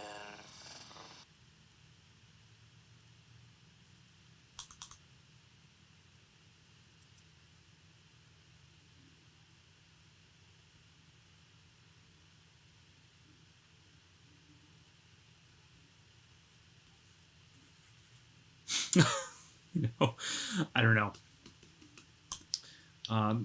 This is not what I wanted to show you. I wanted to show you Dinner at the Bateses. It's actually where I want to go with this. So let's see. That happens pretty closely after the time jump. Actually, we'll just step through the whole sequence here because it's all pretty proximate.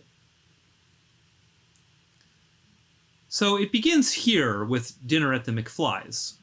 This is a very interesting section of the myth. I haven't been back in this scene in a long time, so we may be discovering some things together here. Actually, since we're about to kind of jump into a slightly more involved way to another piece of media, I'm going to take another quick break here. So.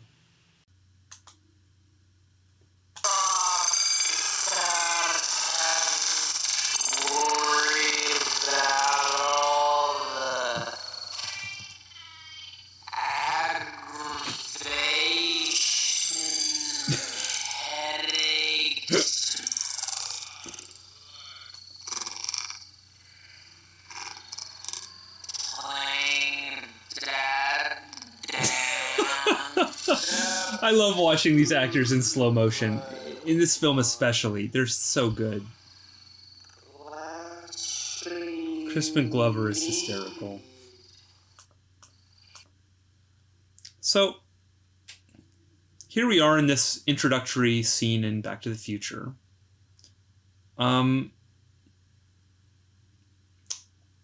What's happening here? I'm trying to decide if I want to bother explaining the whole context of this scene.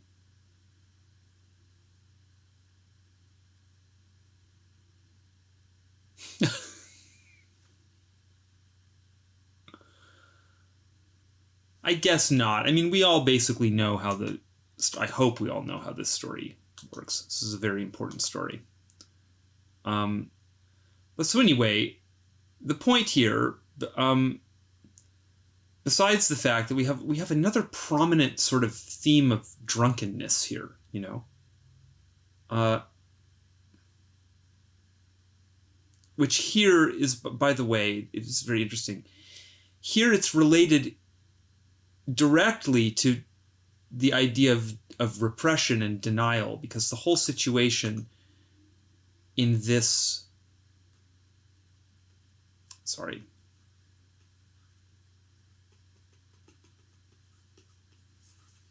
Now that's too wide, by the way. But the whole situation in this myth here is there's this kind of Jocasta complex going on between Lorraine and Marty, and also, is it Dave? It's the name of the other son. That results from her lack of... It's very hard to think and navigate and interface at the same time. Lack of an active romantic sexual relationship with her partner, George. And because that's all, she's just kind of repressing all of that sexual energy, then it kind of overflows in inappropriate directions and gets oriented towards her sons. Although it's, you know, it remains unconscious for Lorraine. It's not that she's consciously attracted to Marty or Dave. All of that is unconscious and repressed. It's just kind of governing her behavior anyway, though. And so that whole situation then is related to her... I don't know exactly what we're supposed to think, like how much of an alcoholic she is. Is this just a terrible day, you know? Or is this meant to be sort of every day? And also, you know, perhaps there are other more obvious narrative contexts here that make sense in, I don't know. But so, I do want to mention that because it's becoming quite obvious, isn't it, as we flip between these scenes, that this is something quite persistent that seems to orbit around these, especially areas where we have televisions. Now, this... I'm not sure what to say about things like this, because on the one hand, okay, I guess we do probably have to talk a little bit about object grouping and what that means in this context and generally speaking. The fact is that TVs and drinks just go together naturally in the real world, you know? People watch TV and they drink alcohol while they watch it. And also, TVs just happen to be situated typically in domestic spaces. And another thing that exists in domestic spaces are drinks of various sorts. And, you know, in our culture, alcohol is a very normalized drug. It exists everywhere. And it's all over the place in movies. So... this is one that, in my opinion, is probably impossible to separate from just a normal sort of, or not normal, but, just a typical distribution of, you'd expect to see that. So that's why the context is so important, and the the high dimensionality of it, the sense of things aligning on multiple planes. We've been very image focused so far here, and we're going to remain image focused for a while. And we've seen that in many of these images, there seems to be a sense of 3 or more planes that have patterns that align in high dimensional ways. But I first conceptualized of that structure in a slightly different way. As this was a way to make sense of patterns at a much kind of higher level in the film. The triplanar thing came from the notion of dividing film into a ground layer. So basically all of this is the ground. A figure layer. So that's Lorraine and what she's saying and doing and all of this. Figure layer. And then kind of floating around on top of that are narrative and thematic contexts that are being set up. So you might say that's a thematic layer. Sure. Now, the interesting thing is that the thematic layer you see is kind of generated by the interaction of these two other things. And also by a whole bunch of assumptions and things that you import and understandings of how to understand cinema and so on, various models of how that all works. But so I think that's just my broad understanding of how films work. You know, films are divided in this basic way because human perception is divided in this basic way. You have figure and ground. And then you have meanings that generally we extract from the figure consciously. But perhaps we're extracting meanings from the ground unconsciously, and then, well, maybe you can learn to become conscious of the ground and bridge the whole thing. And so, so the idea was that if you see patterns that are connecting the ground and the figure and that seem to be represented in the theme in some way, and it's all interacting, then that's a very high dimensional match. And that's the case, I think, with Back to the Future as a whole, because we have this big image, big overarching theme of the clock tower being struck by lightning. That's very close to a plane flying into a tower, and that's like this primary image you see that's stretched out over the whole movie. All the things that happen in the narrative and a lot of the other imagery and so on refers back to this as a kind of a central node. And there are other aspects of this big plot, that I think we can map onto 9/11. I won't get into all this detail. If you want all that detail, again, watch the archive material. But so there are these things up here in the broad, sort of stretched out thematic layer, which I call the macro-symbolic plane. And then there are things in this film in the meso-symbolic plane, which is just the narrative, figurative plane, actors and characters and events and important objects that figure directly in the story, like the DeLorean and so on. These are all things that are part of the meso. And in the meso, we have more really weird, matchy things, like the whole plot with the Libyan terrorists who crashed the van into, we're going to see all this in a second, into a film booth that has 2 red foxes on it that then opens a portal in time. Anyway, blah, blah, blah. So there are things that then align in the meso, and then in the micro-symbolic plane, which is the ground, essentially, where we have weird picture-thinky things forming like this, and other sorts of funny things. Actually, in this movie, we have kind of direct statements of the date embedded into the ground on clock faces and so on. So you find those patterns also in the micro. Well, that's quite dimensional because they add together in a coherent way, Often, I think, I see this, like what I call kind of a scooped middle pattern.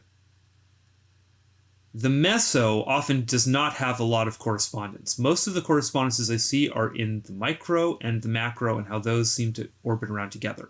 I think the reason for that is that the meso is the most contaminated, if you will, by human conscious organization, because that's where most of the creative conscious ideation is. When we make stories, we're trying to construct plots and characters and do all this stuff. Good writers are cognizant of the theme and are then trying to work that theme into subtext. So, and I think that a lot of that is happening in Back to the Future. It's put together very marvelously. But I think that in general, there's just less conscious control over the macro and the micro. And because of that, that's where acausal, synchronistic, broadcasts from the unconscious might be located, and I think that's why we see most of that stuff there. Now, to be fair here, there's always the possibility that the reason we see that stuff here is because this stuff is much more kind of abstract and noisy, and therefore you can free project into it better. So, yes, these issues, there are many issues, interpretive issues that surround this. But, so that's why you're looking for kind of fractal high dimensionality. In other words, you don't just want a point down here, a point here, and a point up here. That's not enough. You need to really have several points, ideally that are configured in, similar shapes.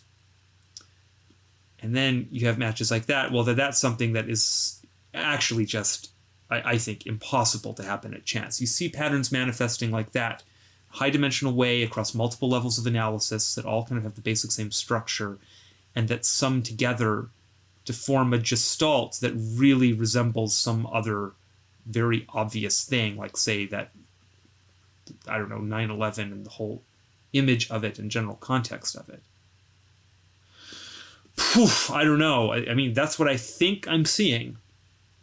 So this gets into the next little sort of piece of this, I suppose.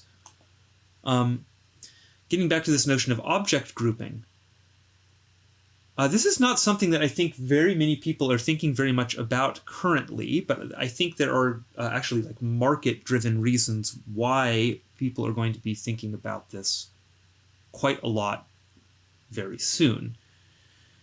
And that has to do with VR stuff. How deep down this tunnel do I want to go here?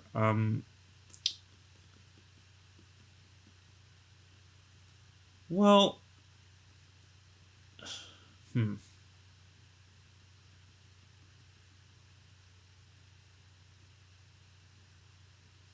I'll just start by saying this. I believe that you can extract quite a lot of information by paying attention to object groupings.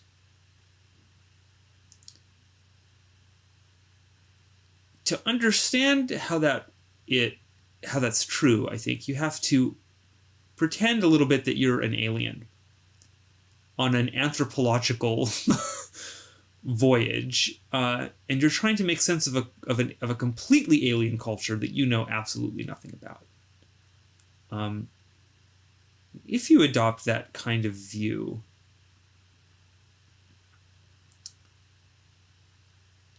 you don't know yet how anything is supposed to be arranged. You don't know what anything is. You don't know if something is a bedroom or if it's something else. And the way that you're going to figure out what it is by paying really close attention to how all the different elements come together. Because remember, you know nothing. You're stupid and you don't know anything. So it's not obvious to you that that's a phone and that's a bunch of books and that you have to watch how the strange alien creatures use these things, and how they interact with each other and just the whole thing, what's going on. And you have to apply quite a bit of intelligence, creative intelligence, actually, to the problem of figuring it out. And I think that there are interesting things about human beings and about human psychology that, how to say, that are encoded in the way we group objects. Now, a lot of that stuff, it's very straightforward to understand why and how that's there. It's like I just said, if you observe that beer cans and television sets are objects that, just statistically speaking, tend to appear together in pictures, then you've inferred something about those objects, particularly if you then know a little bit about what those objects are. You can start to put together, maybe, if you're an intelligent creature, that this is part of an entertainment ritual that these aliens do.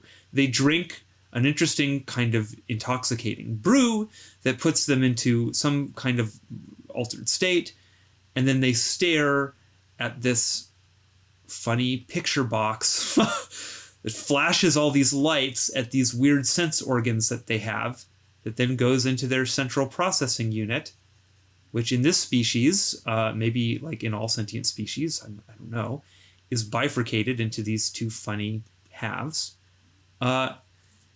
And then they have all kinds of experiences in front of that box. And, well, okay, so now you're doing anthropology and you're understanding something on the basis of object groupings. Currently, that's the kind of thing that we'd have to do more or less by hand. But there's a new generation of tools becoming available using neural networks.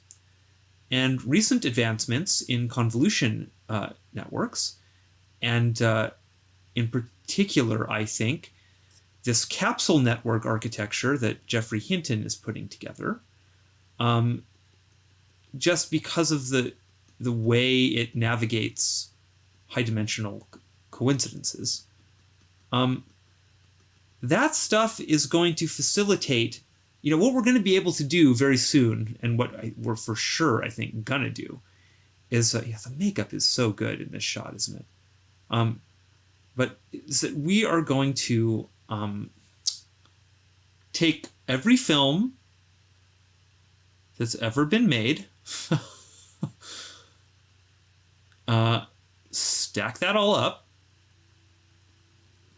into a big movie stack, and we're going to run that through, well, actually, that's not really how these things are going to look. We're going to run that through a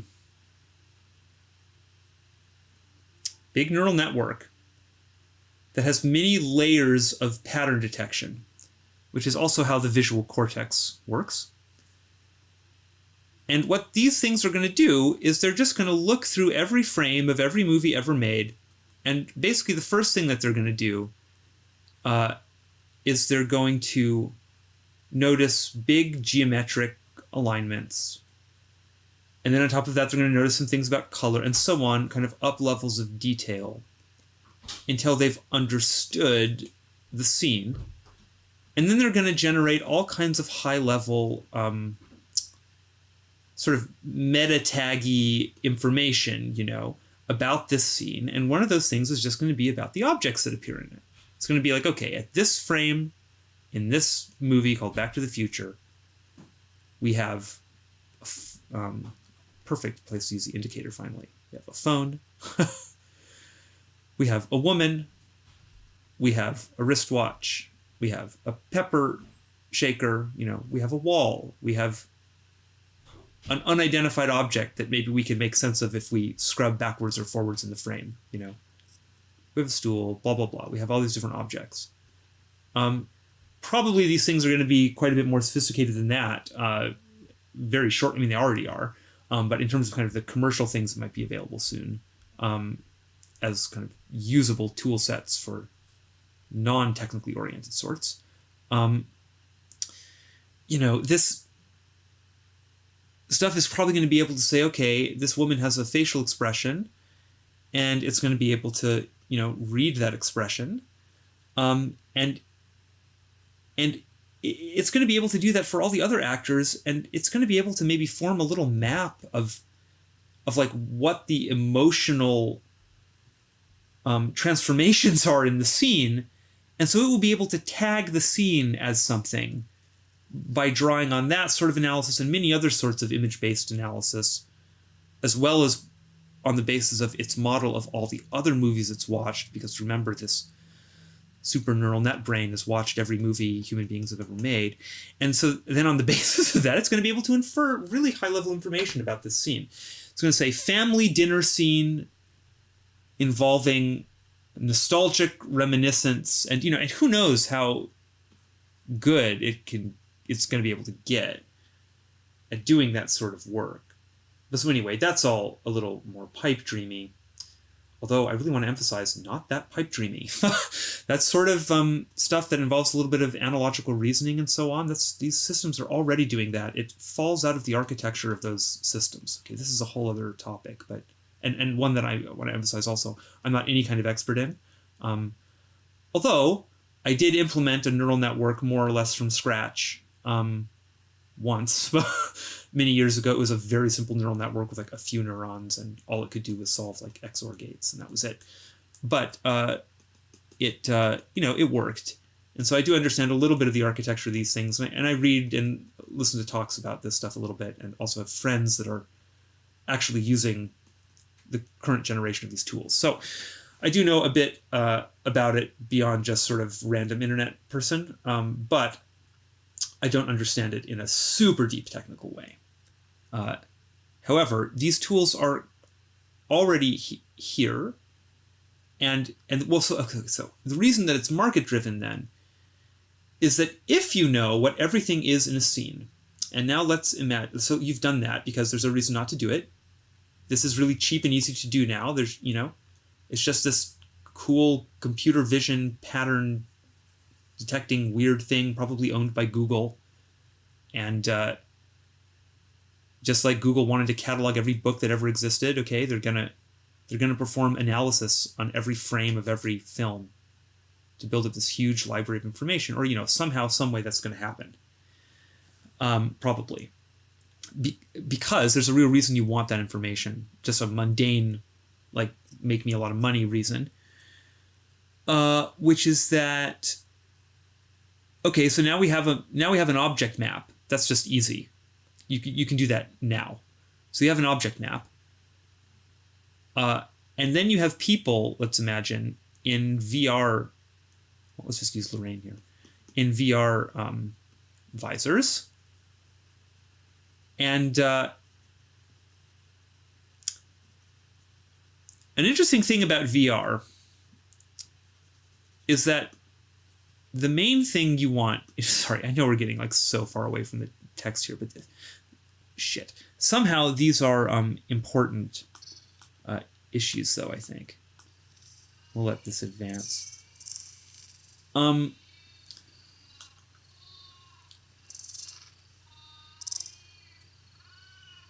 you have a person in VR, and it's not so important in VR that the scene be super photorealistic. It's more important that the motion be fast and responsive, and that the head tracking work in the way you expect, and all these sorts of things. Those are the things that trick your kind of reptilian brain circuits into inferring what we call presence. So to have presence, you need to have both presence and high fidelity photorealism, which would be optimal. You need to have just actually a ton of processing power to pull that off. Currently, there isn't really enough in most systems, so they've prioritized presence, which is the correct prioritization, of course. But so we have a lot of VR stuff that looks pretty blocky and not very good. I'll just pause it here, actually, because this is the grab I came here for. We'll talk about that in a second. For now, we'll just... Actually, I wonder, if we turn this off, what do we get? Oh, it takes me back to when I initialized it. That's not so useful. Oh, well.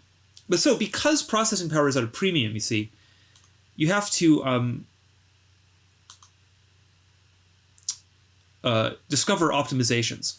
And so a huge optimization that you can do Goodbye, nice drawing. Is that you can take advantage of an optimization that already exists in human vision, which is that in human vision, the center of your vision is the highest resolution, and then it kind of decays in resolution as it goes out. So the corners are very blurry.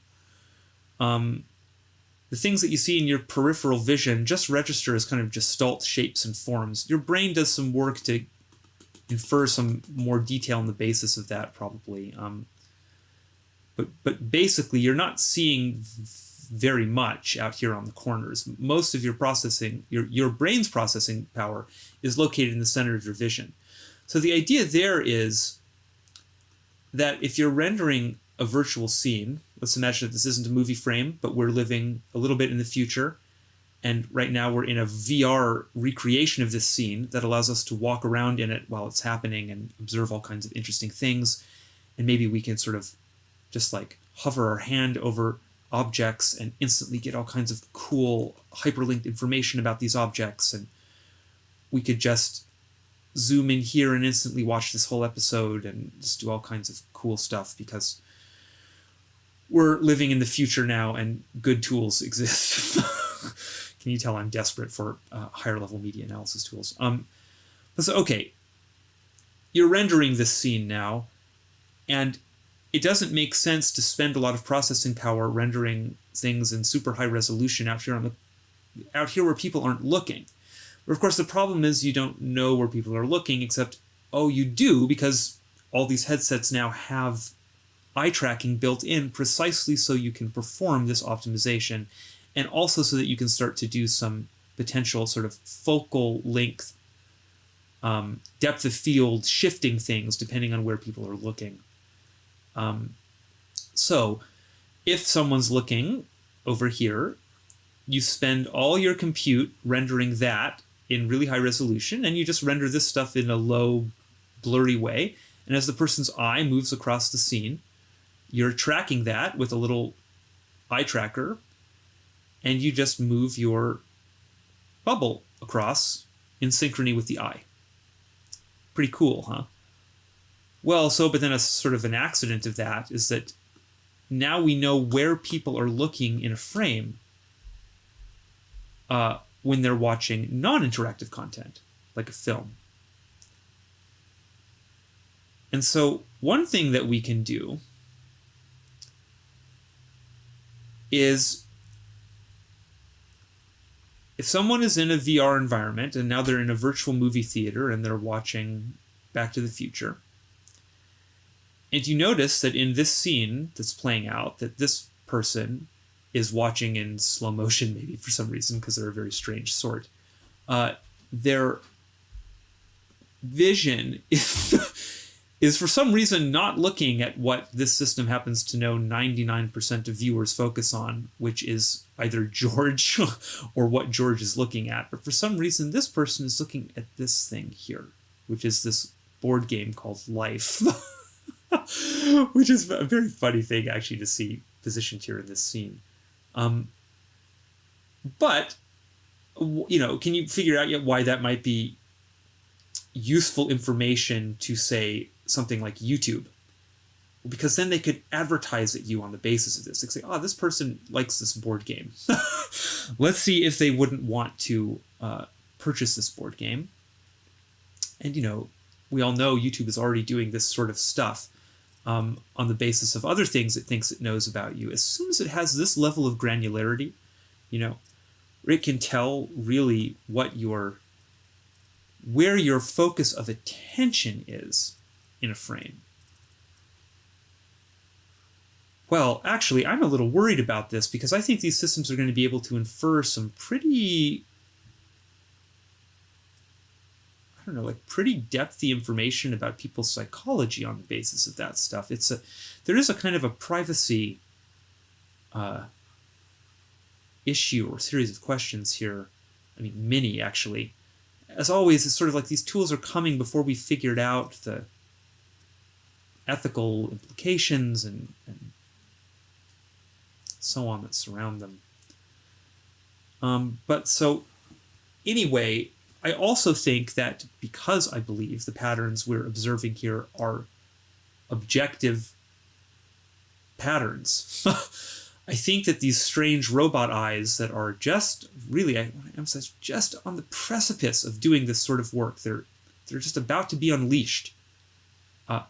We're about to unleash this crazy new pattern detecting super brain that, or type of super brain that we're building.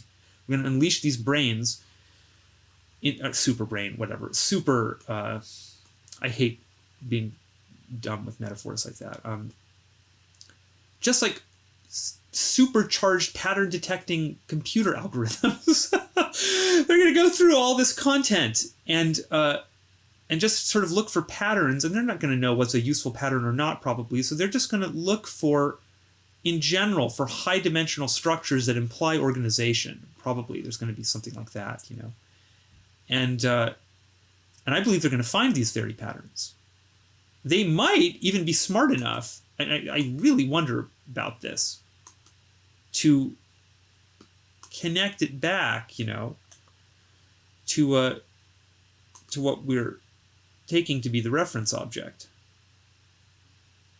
What is going on with this whole desktop system? This just drives me nuts. Now I have to reach down here. I hate this. Why does full screen become a space? It's just the worst. Anyway, they might be smart enough to understand that that what's occurring here on the screen is a replication of this. Actually, this leads me into a slightly weird topic that maybe is interesting or maybe isn't, but since this is kind of just my weird personal diary that you're all voyeuristically listening to, I don't feel too bad about going on weird random digressions and documenting a bit of personal sync stuff. So I uploaded the first video and was quite surprised to see, there it is, see that it didn't get flagged by Content ID. And so then I uploaded the second one, and it was fine as well for like 24 hours, and then the next morning some algorithm flagged it. The thing is, though, is that it flagged it in a really random section, like nothing particular was going on there. It wasn't like a full screen video or anything like that. I was talking and scribbling on top of it. And also, these companies...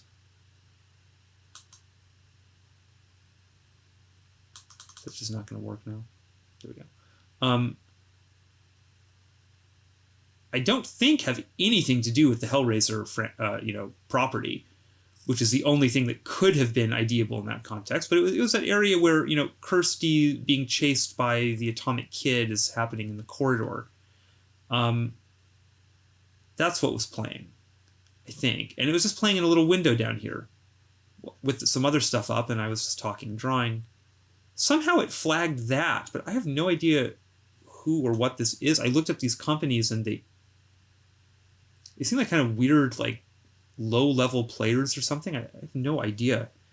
Anyway, I disputed it, and it just vanished like instantly, just within like an hour, basically, or maybe a couple hours. But it was just like I filed the dispute, went away from my computer, and when I came back to it, it was resolved. So I think this was actually an incorrect match. I think some bot looked at that total frame and thought it was something else that these guys own, or think they own. It's very distressing to me that we live in a space-time location where most of the monkeys on planet Earth still think images can be owned, like it's property somehow. This is just such a ridiculous idea to me. Sorry, I'm a little bit of a radical about that. I just think, yeah, images are eternal, sacred things, actually, and they can't be owned. That's so silly. But anyway, somehow a bot noticed a correspondence that wasn't there. It projected something into my content. And what this mind is primarily interested in is just in IDing anything that can be monetized to increase the wealth of whatever this is, you know. And if it can apophenically find some things and leech money off that too, it's perfectly happy to do that, actually. And then it requires human level consciousness to come in and say, you know, what are you doing, silly robot? That you don't, you know, that's not what you think it is, which is, I guess, what happened here. But I just find that so funny that that would happen then in the context of what we're talking about, which is this weird image match thing. If I talked about this already, I don't know. I also feel like I just talk in circles about this stuff usually. But that's the nature of it. So, okay. That was really a long digression. I want to get through more pictures, so let's just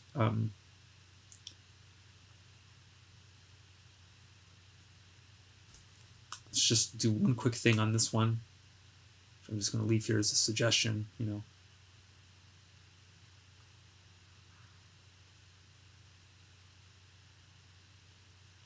So this is an episode of a show called The Honeymooners, 1955, which is in the year that Marty's going to time travel to. So this is somehow an image that is in a context of time travel. And actually in a context of information going through time, because then the whole thing becomes about Marty trying to warn Doc about the terrorist attack. See how weird this gets? You know, we definitely have our double rectangles. Ralph is holding something here. I don't know if that's a flashlight or something. It kind of just looks like a megaphone or a speaker. Yeah, he's the North Tower. We have an echo of it here. We don't have handedness here. We have this flower thing down here, and the whole thing kind of, you know, it's not quite aligned, but it's funny here then with George's head connected to a prison. We see this image a lot, the birdcage, a lot, in Hellraiser in particular. Okay, well, let's just get to the actual matchy part here. I'm going to step through really quickly the stuff that happens in the Twin Pines Mall. To really get into this, I'll just say again, watch my full analysis or watch Joe Alexander's film, Back to the Future Predicts 9/11. That's like a 15-minute YouTube video that condenses a whole lot of the structure here and in a couple other places in Back to the Future. I should say, you know, that video was made in 2015, and it was made specifically to try to kind of nudge the conspiracy crowd in the direction of this bigger sort of synchronicity question. So and it's also, I think, a very hilarious, like very humorous and very entertaining video. And because of that, actually, that's what enabled it to go viral. People shared it, you know, because partially because they could share it as a kind of a WTF, like internet joke, you know, and not have to be too embarrassed about it. But Joe is a super, like, crazy wizard who perceives things in these films that are just incredible. And so, well, anyway, here's some of these things. You know, think back to the Pyramid Gallery. And then here we're joined by, I call these numeroglyphs. By numeroglyph, I mean, it's a combination of like number and like glyph or picture, because I find that I see many numbers with strange repetition, not just this sort of these like 9/11 orbiting numbers, but what I tend to see are things like this, you know.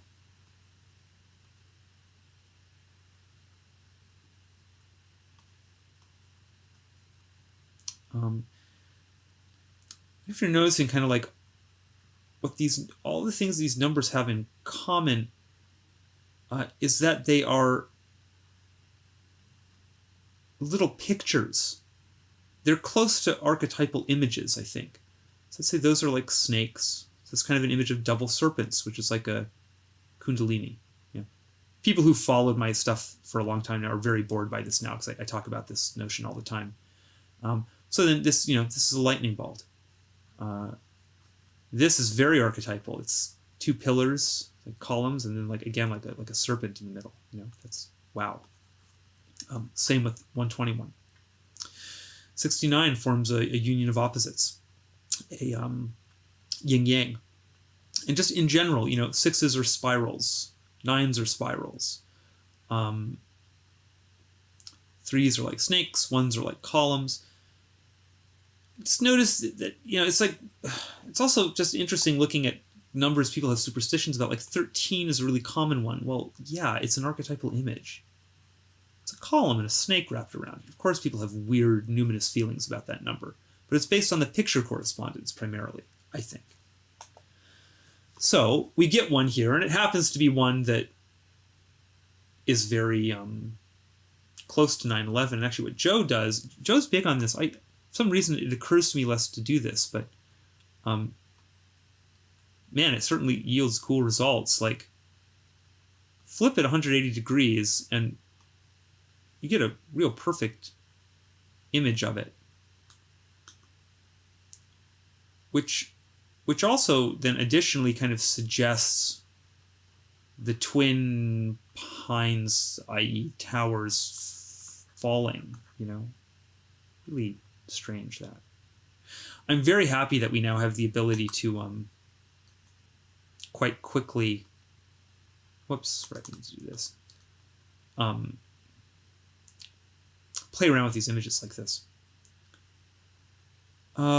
Well, so anyway, I won't say too much more about this because I really didn't want to stay here too long.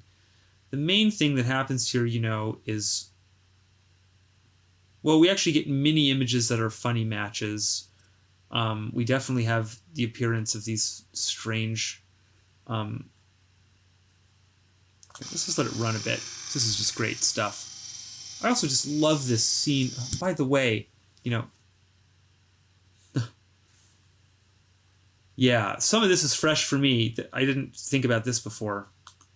There it is. There's our guy with the dog, and it's correctly handed here, and yellow and he's kind of got red twins. And then his shirt. Well, and then he has the camera, which he holds up here very famously, in an image that's another match actually. So. Yeah, matchy things are just going to start pouring out here because they just accompany the red twins when they appear, and those two red foxes that's a real.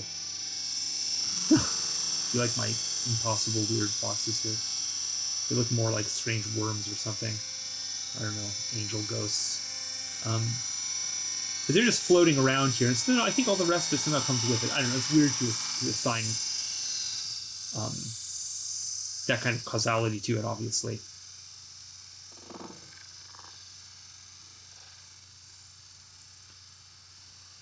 Okay, can we scrub forward a little bit?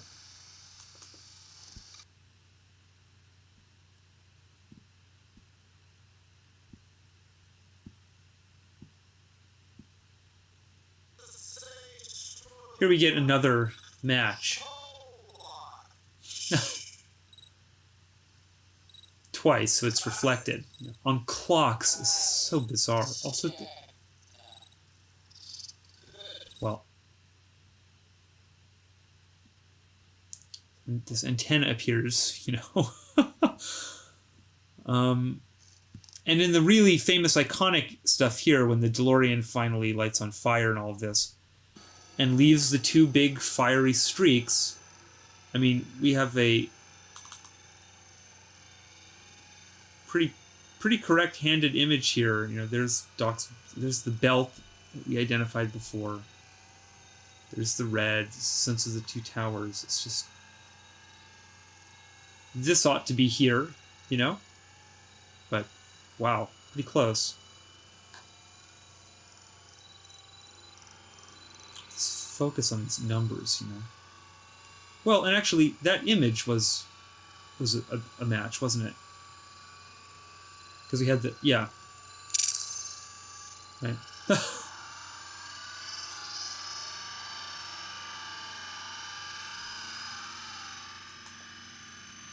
So this whole business is what I would like to talk about. Ah, Aini, so cute.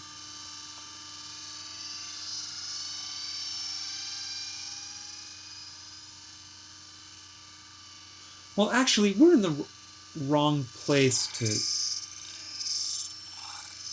to actually to catch this. We have to go to the restatement of this, I think. My bad. So let's jump over there. Here we go.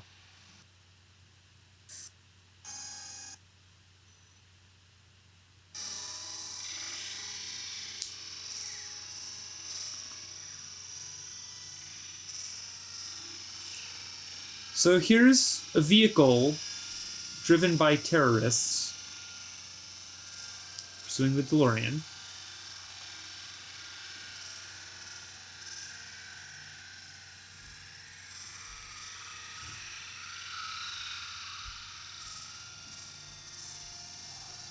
Marty's watching himself in a funny time loop paradox here.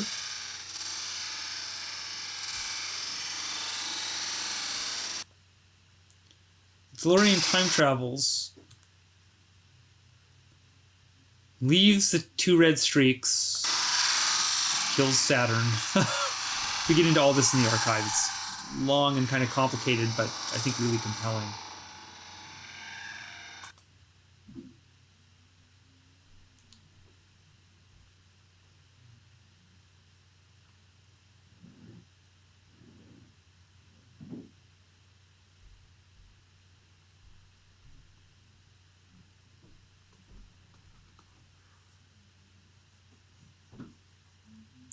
It's a film booth, Fox Photo Film Development booth.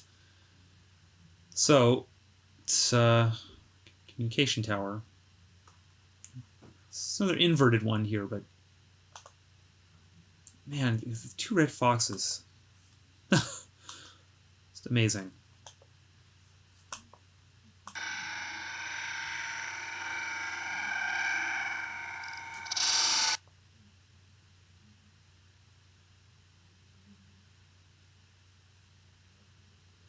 Should I show this?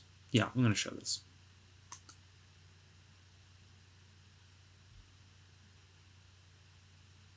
Oops. God damn it. Come on. This one in the tab.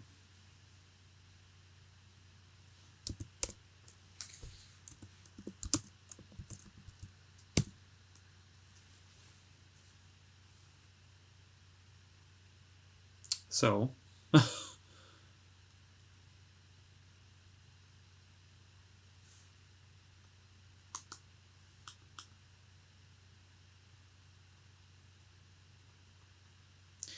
appears there in the gematria on the two red foxes that the terrorists in the van crash into, in the context of the time loop that Marty watches and films and all this. And it appears there on the time. Was it 1:16 a.m. Combination with the Twin Pines. It appears on the dual clocks. And it appears elsewhere in this movie. Maybe we'll look at that famous tableau. I'm not sure. Again, I don't want to spend too much time on any single artifact. At least not at this stage. If the mood strikes me to dive in, I'll honor that, of course. But so okay, that's enough said about all that. This was all en route to dinner at the Bateses. Various things happen.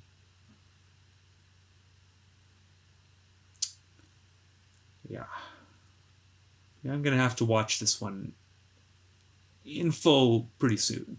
I think it's clear there's a lot going on here.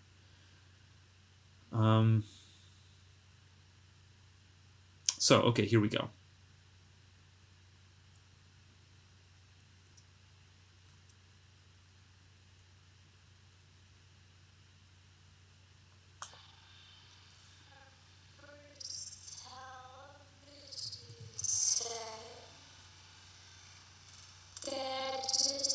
Okay, I'm not sure how slow we have to keep it ultimately to like defeat the bots, but 0.25 is a little slow for me at the moment.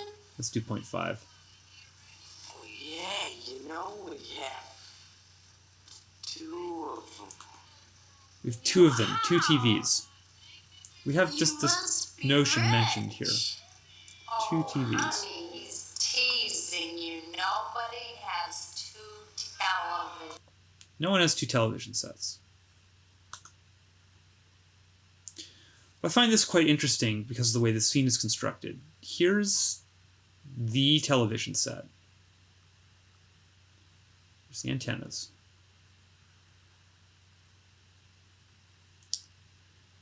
But it's just perfectly parallel with this thing on the wall. And what's so funny about this is today, this looks more like a TV than this does.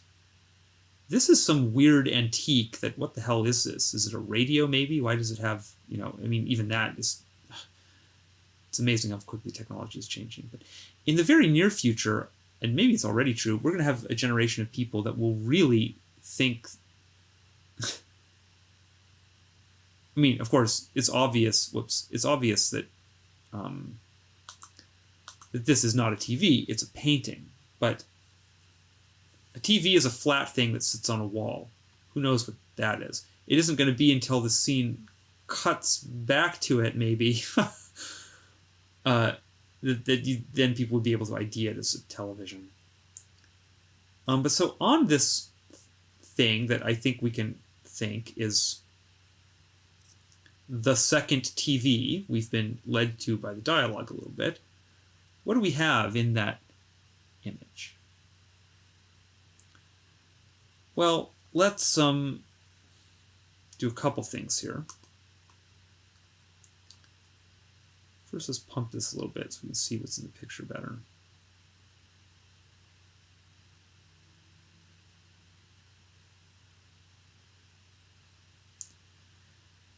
And now let's magnify it, which I do by doing this. Okay, yeah, I'm getting a little better with it. We're having less annoying technical problems this time.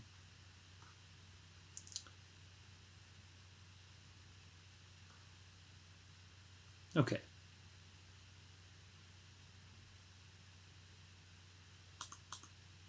Well, it's definitely a Red Twins thing because we have two red houses. One is a house. Now, I don't know what you think about this, but my opinion is that this is probably the school. It can't be the church because we don't have a crucifix on it. There's this lady standing next to it that, whoops, I hate when that happens. I bragged about having gotten better at this whole system, and then I was punished for my hubris. I think that lady in the yellow dress looks rather like a school teacher. And at this point in history, there was not a giant noosphere running things. I'm talking about the internet, of course.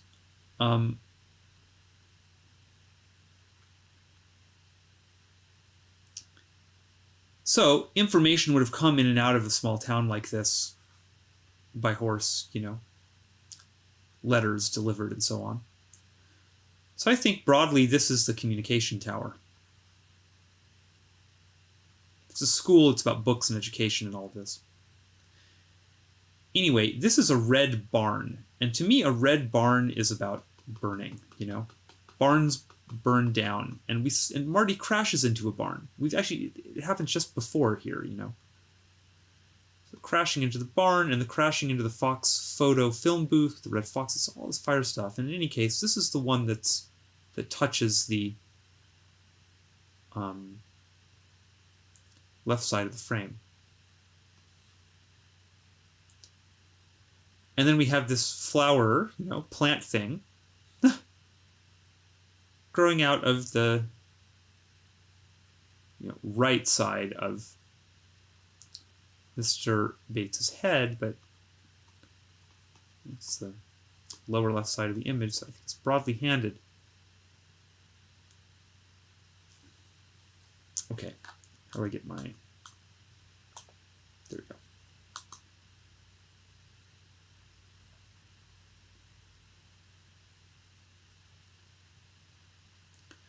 I'm just going to mark out some things in the picture. But to do that, I'm actually going to, I think I'm going to scrub back in time a little bit.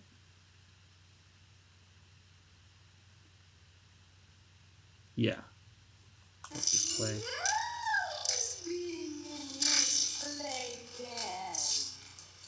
He cries whenever we take him out, so we just leave him in there all the time. Poor Uncle Joey. She's in Gremlins as well. I love this actor.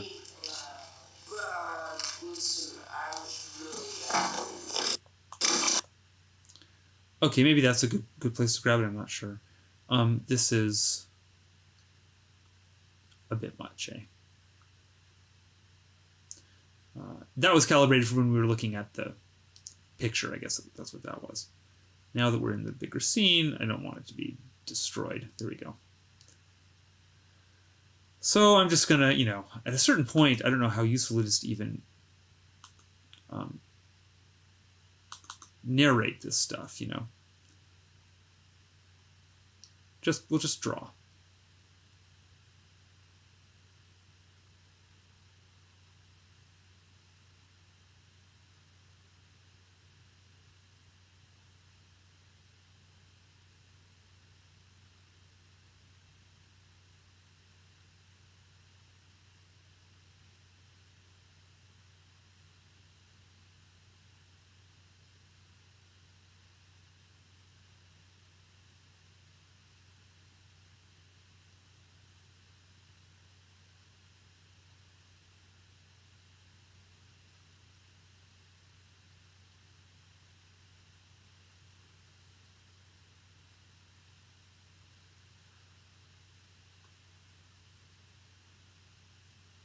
Can't really see it on the kid there, but he's in red as well, so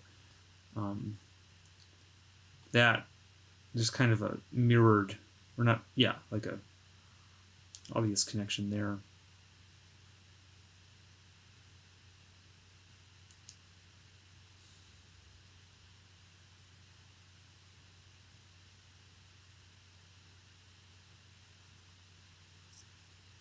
Yeah, we have aluminum there.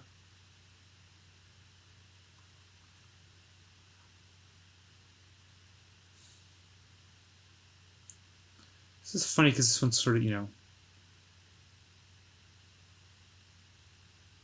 it's a little backwards, right? We want to make this maximally lined up. We'd want this element over there in that position and this element over here in that position. Just the clock tower, though. We'd want the funny little animals to remain over here. So it's really just like the clock tower and the twin red candles are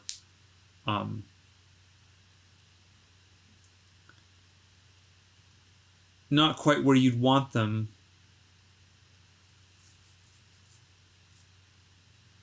The rest of it works quite impressively. Okay, but to me it's really about how it all works together, but especially about what's actually on the TV. Sam, stop fiddling with that thing and come in here and eat your dinner. Love that.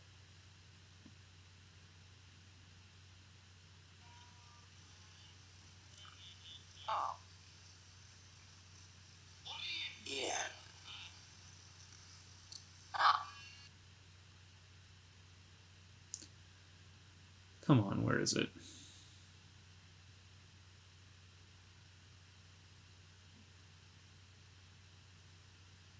Up there it was.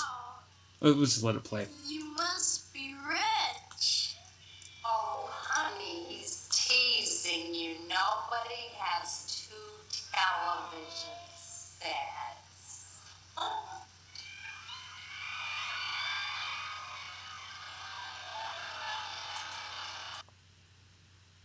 So,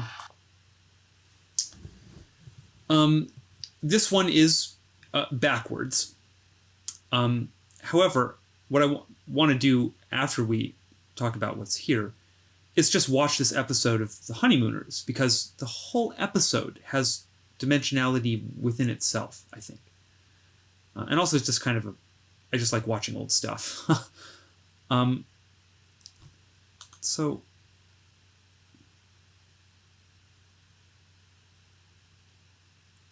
here's what I want to do. I want to really trace that line. It's just the natural division in the TV monitor. We'll just use that. Let's be kind of accurate about how we move that up there. Pretty much okay. So we said it's backwards. So first of all, I already traced this a little bit in the previous time this occurred in the McFly residence, but here's our rectangles. Because of the way that the TV is portrayed, we do have this sense of gridded. Actually, I wonder if that's going to come through after this all gets recompressed. So I guess I should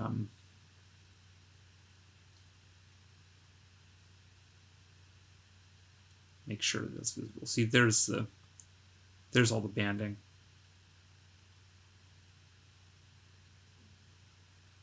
Okay.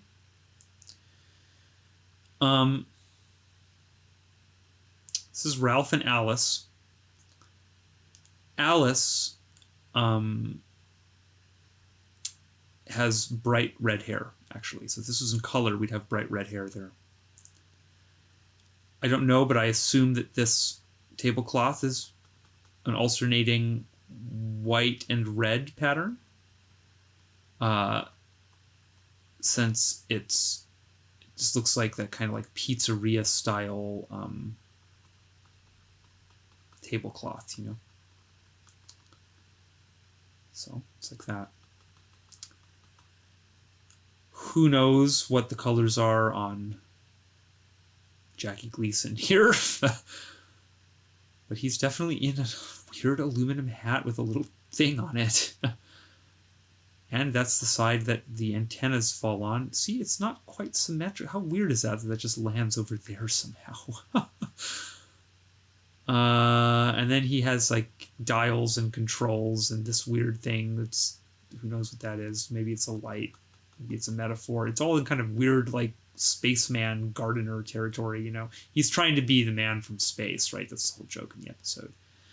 But he has this strange visor on. We see it better in other shots, but... So... yeah. Diagonality, like, whoa. And just, what a weird image. And, you know, it again, it's so like holographically lined up, because over here we have a fireplace. So that's where all the flames go. We have a weird little duck thing with actually 2 red and then a bunch of white flowers in it. Okay, that's like the Atomic Kid, I think. There's suggestions like a pizza there, and you know, and those like pizza tones. That's exactly it. That's what we see. And we even have white there, probably from the pattern of the thing, or what I'm inferring about that pattern anyway. Continuing this over here, then we have candles stacked up here. Red stuff here.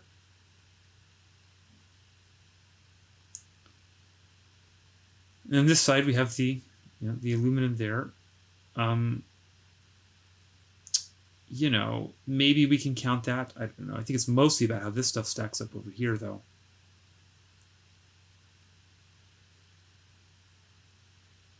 Isn't that weird? Come on. That's really weird now, the way that works, I think. Because also, remember, in this scene, it's an information... It's like... It's a show that Marty has already seen. So kind of like relative to the other characters, it's like Marty has precogged this episode. So that forms the basis of that whole joke about reruns.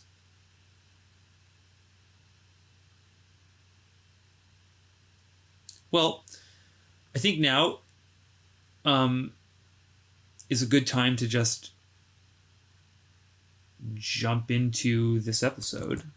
I think in the interest of keeping us kind of moving along through the content, that's all I want to look at Back to the Future. We won't look at this whole really nuts series of things that happens at the end in this whole famous section. Made famous, I suppose, by Joe's film.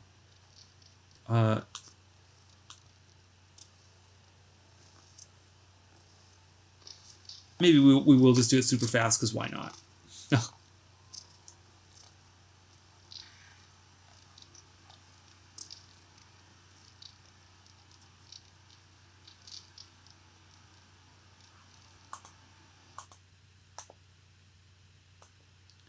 There's a lot to say about this scene. It's super high dimensional.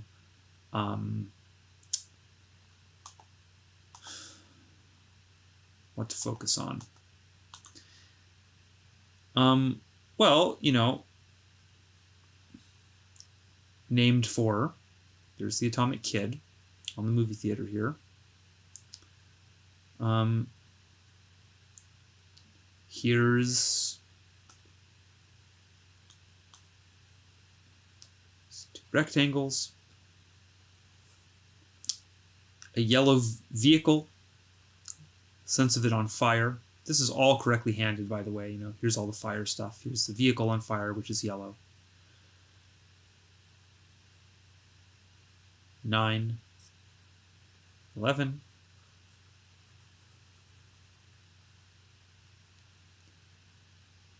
Having to know that Western Auto is 161 and Standard Ordinal.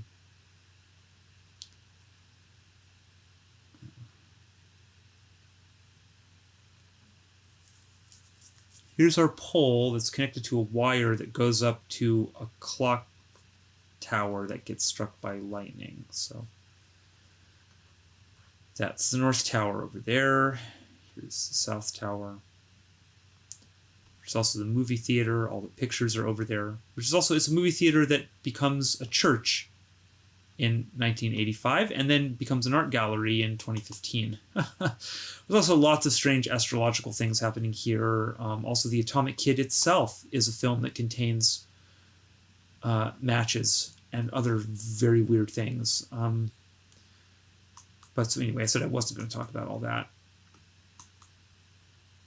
We're going to watch The Honeymooners now. Okay, I'll just take a second to get that set up. Okay, I'm not sure what the point of this section is.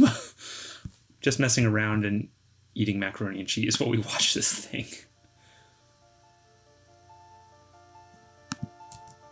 If you're watching us on the YouTubes, be sure to subscribe and turn notifications on. And now, on with the show.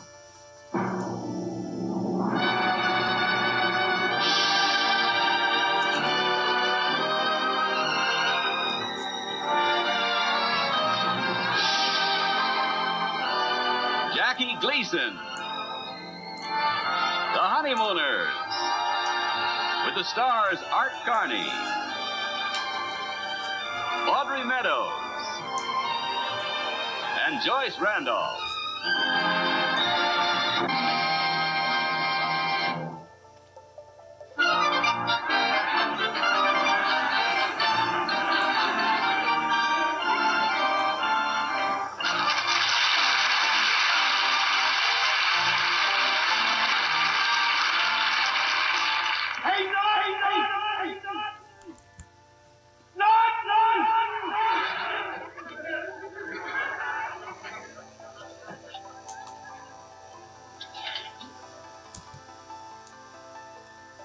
I thought it would be nice to have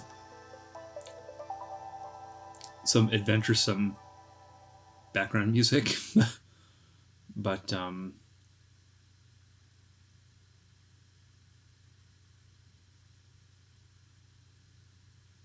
think it's actually too distracting. Too much going on.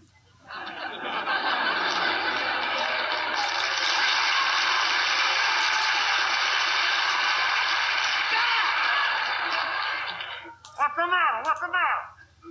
Nothing. Just that you looked a little strange, that's all. I didn't know it was you at first. What'd you expect to come out of the sewer? The man in a gray flannel suit? Boy, that outfit is certainly a doozy. Well, come on, let's eat our lunch. I ain't got no lunch. My lunch is back in Brooklyn. What'd you forget to bring it? No, I didn't forget to bring it. I got it on the job here. If I'm any judge of currents, it's back in Brooklyn right now. Don't worry about it, pal. You can eat my lunch. I'm not hungry anyway. Wait a minute. When you offer me your lunch, it's either one or two things. Alice made you tuna fish sandwiches, or else you want to borrow money from me. Ham, you want to borrow money? Just so happens, Norton, that I happen to have one of the greatest ideas I've ever had in my life. Yeah? You know that costume party they're running tomorrow night down at the Raccoon's Lodge? Yeah. I know how to win the very first prize, which is $50. So do I. How? Have the best costume. Certainly that's the answer, but only we know that. Take those guys. They don't have the head for it down at the lodge. Look what happens every year they run a costume party. What does Cassidy show up in? Cuts down his wife's dress and goes as tugboat on. Look at Riley. Throws a white sheet over his head and says he's Julius Caesar. Wait a minute. I was talking to Riley a little while ago. This year he's going to make a change, he said.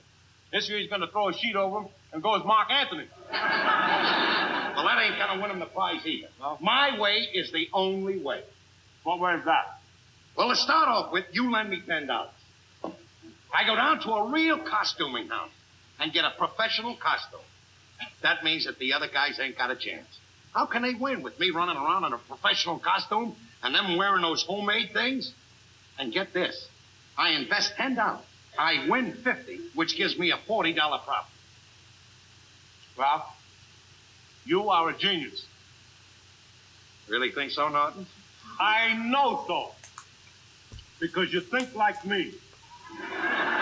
That's why you can't get the $10 from me. Because we're both geniuses and we think alike. What are you talking about? I'll show you. Just a minute. Hey, that Flaherty, throw up that package I got down there, will you?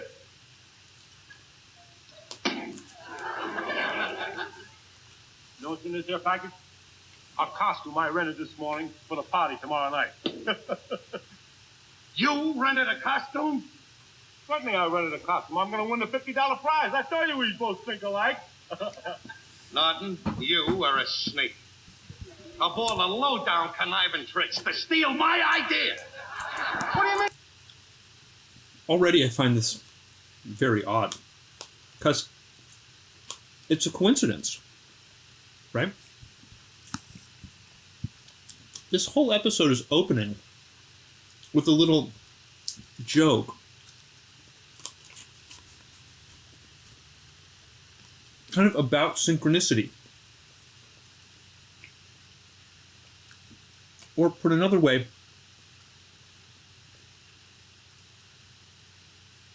about inferring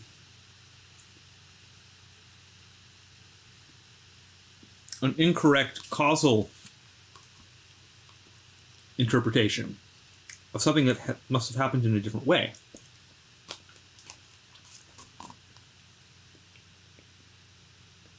Ralph is accusing Ed of stealing his idea. Which obviously is not what happened. And it's pretty interesting. I didn't steal your idea. It was an original idea. We both got the original idea at the same time. Don't give me that. You never had an original idea in your Synchrony. life. Wait a minute, I take that back. You did have one original idea. Your idea for that kid cereal. Pablum on pizza.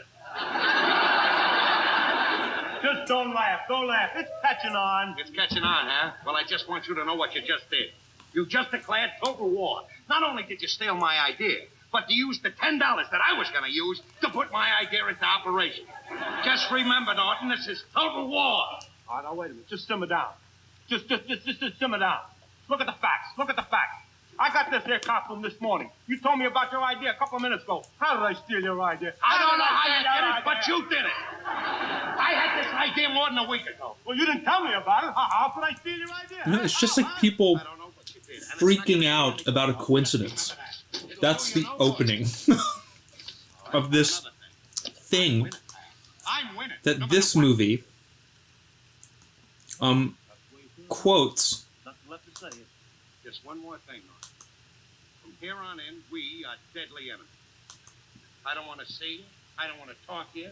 I don't want to have nothing to do with it. If you And see quotes. me coming down the street, get on the other side. You know, like on a TV in a time travel context There ain't no other that happens to quote an image with these and with a correctly handed weird thing that then also we just showed you know, this whole poster somehow also replicates. By the way, isn't this a beautiful piece? I love this image. Well, so here we are in this scene. You see, this really dominates the scene. It's funny. It makes me think it's so much like a search. You know, like it found this and then some. It's so weird. It's like some big eyeball performed a search on tons of media and then found this one and located this and quoted it and then situated it in this frame that then has these other fractal properties that relates to all this. Like, how did any of this happen? You know? How could any of this happen? This is no crazy harebrained scheme. You know that the costume party is tomorrow at the lodge. I know how to win the $50 prize. All I need is the $10 to get my costume. I got it all picked out. I'm going as King Henry VIII. Nothing doing, Ralph. I can't spare the $10. All right? I said I'd be reasonable, and I will be. If you can't give me 10, I'll take 5. For $5, I can go as Billy the Kid. I tell you what I will do. I'll give you a tin can. You can go as Billy the Goat. Kid, goat. It's all the same images.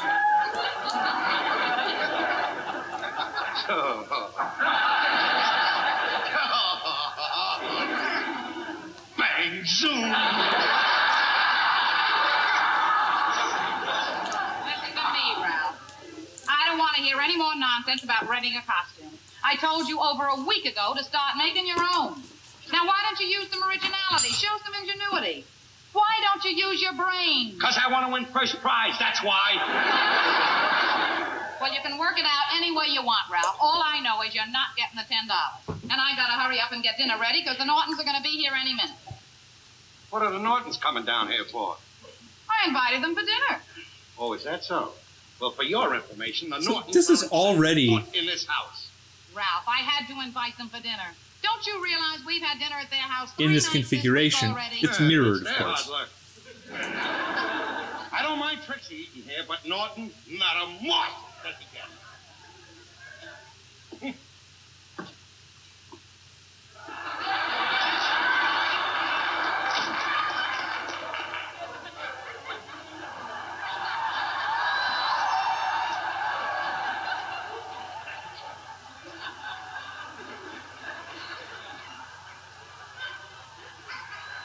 Bonjour, everybody. Happy Chow Fui to you.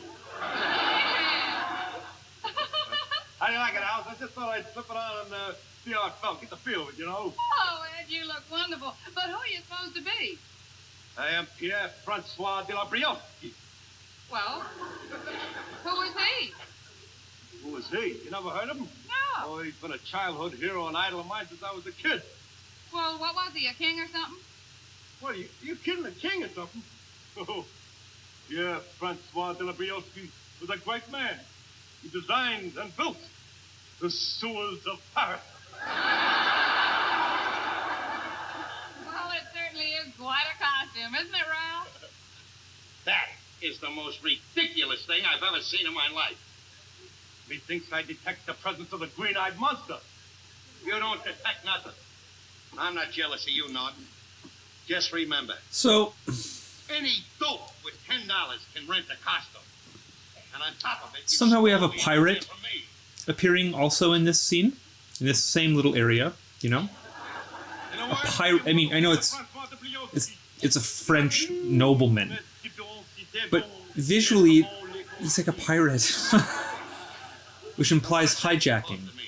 That means wait till tomorrow night and see who the judges pick as winner at the costume ball. You don't frighten me, pal. You think you're gonna win that ball? That gives me a laugh. That gives me a laugh. I'm the one that's gonna win it.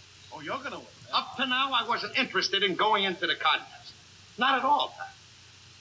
But just to teach you a lesson, once and for all, I am going into the contest with my own original costume that I will make up myself. It's not because I want to win the $50. It's not because I want to show off my talents, how good I am at originating things, but only to teach you a lesson.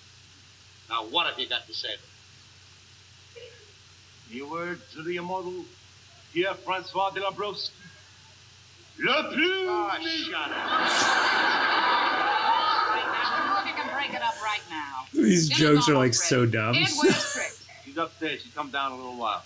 They can sit down and eat first. I'll wait. Won't hurt me to wait a couple of hours to eat. No, it won't hurt you, but it'll be tough on the farmers. You sit down. I want to take a look at the roast.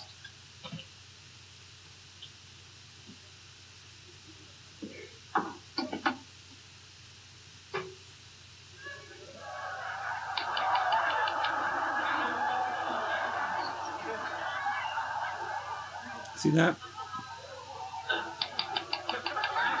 Such a weird match there.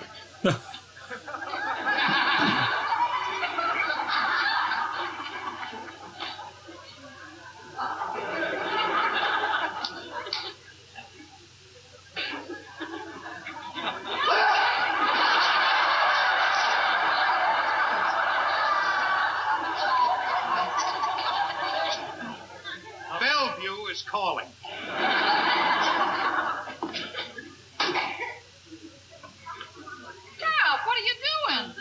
I'm making my costume, that's what I'm doing. With the icebox door? Yes, with the icebox door. Don't get upset, I'll put it back on tomorrow. But, Ralph, by tomorrow all the food that's in there will be spoiled. Don't worry about that. Just invite him down, he'll eat it. What kind of a costume can he be making?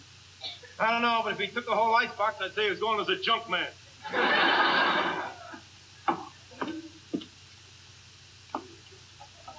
How? I need knobs. You said use your imagination? Well, my imagination says I need knobs. Well, that's just great, Ralph. Now, supposing I need something in that drawer, how am I going to get it open? There's nothing that you'll want that's in that drawer that can't wait till tomorrow.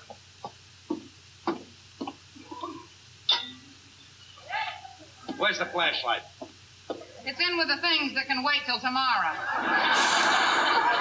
Come on. Will you tell me what kind of a costume are you making anyway?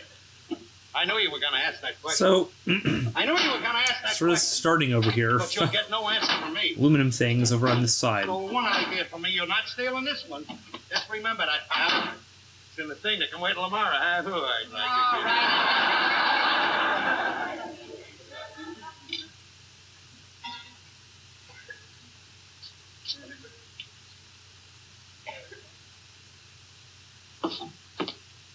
It's interesting to try to paint with a thing like this that has no pressure sensitivity. It's just pure lines. Wow. To revert to like What is he doing anyway? pointillist things almost to get any Tell you what I'm doing. sense of texture out I'm of it. making a costume that's going to make a fool of you, pal. That's going to look like a piece of French cheese fork when I'm finished. And you are going to look even sillier than that sissy hero of yours, that Briosky or whatever his name is. Oh, wait a minute. Just a minute. You're talking about a great man. A great man who designed and built the sewers of Paris. Sure, he built the sewers of Paris. Anybody that dresses like that's got to have a place to hide. You can go so far, Rob. I'm not taking any more of this. I don't care if you insult me. You can call me anything you like. But when you insult Pierre-Francois de la Brosse, you insult the honor of France. I challenge you to a duel. Do you have any seconds? I got some seconds.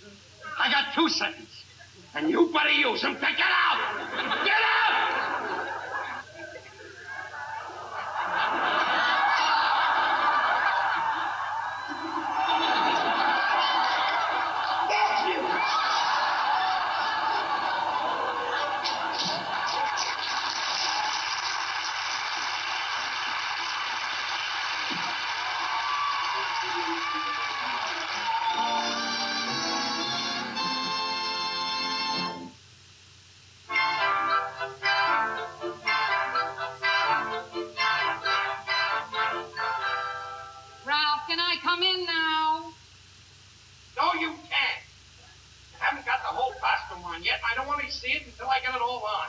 I want you to get the full effect of it. I hope you know it's getting late. I think Ralph. this Why don't you costume get is in there and really wash funny. up? Wash up in the kitchen sink. I can't. You're using the faucet as part of your costume. I can't play the radio because you're using the tube. I can't even open the window because you got the sash cord. Get ready. I'm coming out.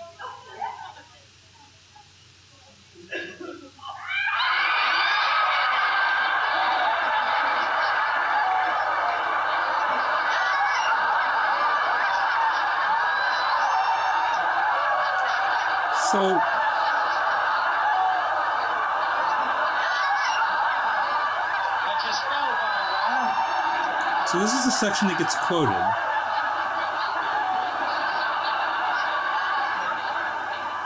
Thought I couldn't do it, didn't you, Alice? And you see the faces on them down there when I walk in with this. Oops.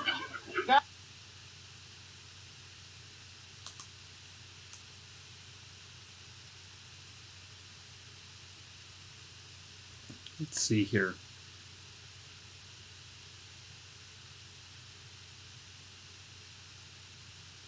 Theater mode. Shit, what have I Thought I couldn't do it, didn't you, Alice?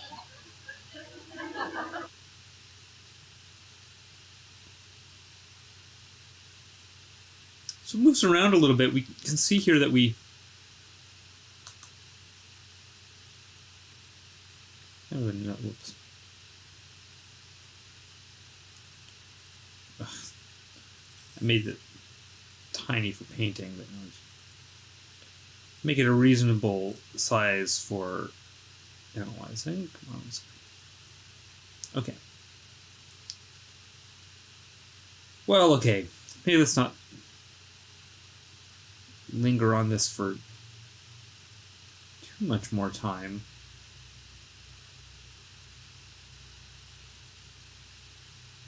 But I hope you can see maybe it's just a little bit kind of in microcosm how this works, how there's strange sort of like meta, I don't know how to say so, I'm just going to say metatextual, I don't think that's quite right, metatextual aspects to this that seem to accompany it. The fact that this kind of opens with this whole little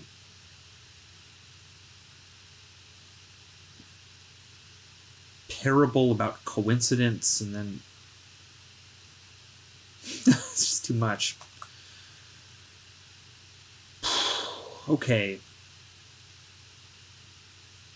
Well, then, like, the whole way that it works in that Back to the Future scene.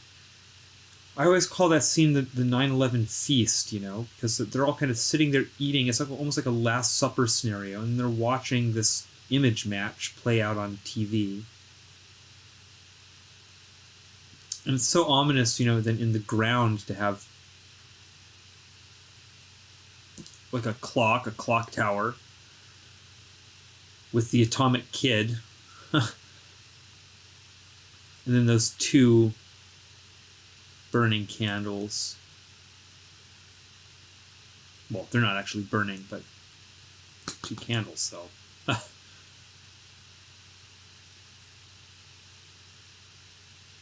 Should we finish this episode? I guess maybe we should. I'm starting to get tired, actually. So we'll see how... Well, yeah. Finish the episode and then see if we want to jump back into more of this madness.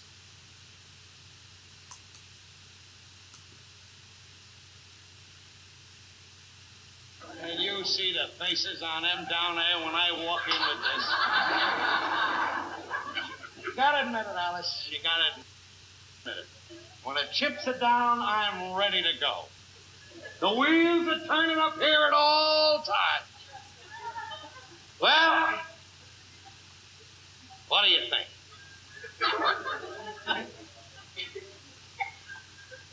I think you're nuts.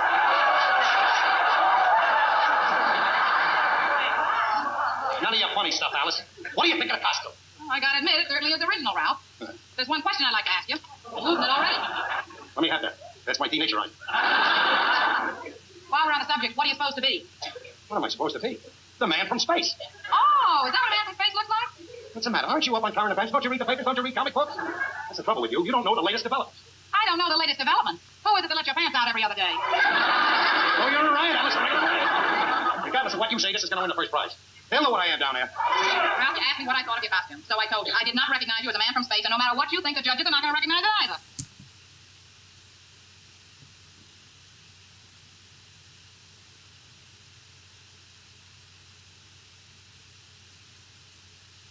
So,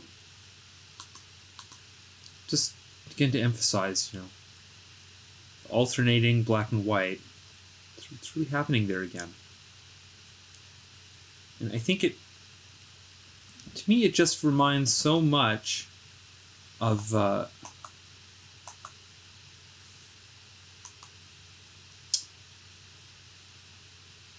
right, and then once I'm in that, then confusing.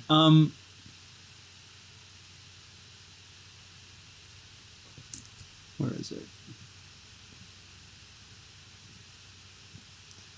Giving away future developments here. Oh, there it is. Yeah, I already done this.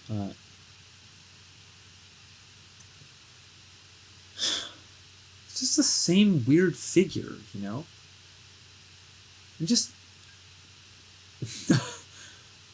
I beg of you, whoever you are, internet denizen, think about the weird stack just there, where this thing appears in quotation in Back to the Future, and where this drawing appears in Arachnophobia, that then concludes with that whole scene with the lamps aligned with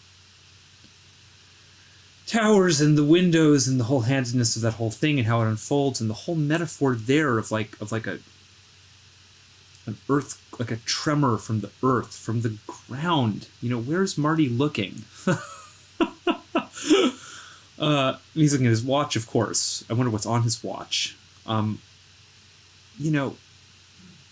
How can all of that work together that way? Well, and then the fact that scene in Arachnophobia is a virtual, point-for-point copy of that material in Hellraiser. I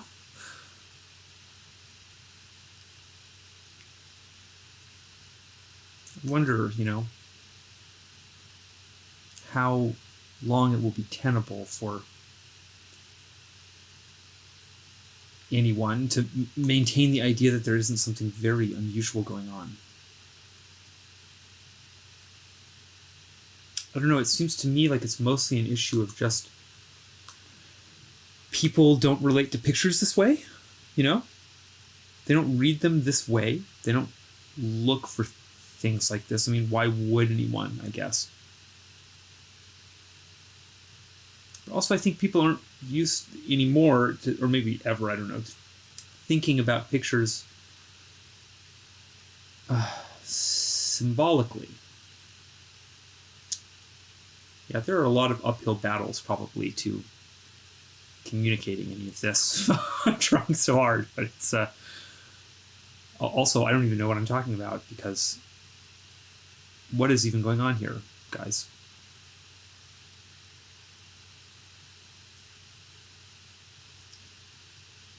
Okay, let's watch a little bit more, and then I'll think about maybe if I want to jump to one other media piece tonight before we call it a night. Just a matter of time, that's all. We'll be there in an hour or so, and we'll find out. I don't care about the $50. I just want to teach Norton a lesson. Don't be too confident, Ralph. Norton looked pretty cute in that outfit of his. Pretty cute. There's a laugh.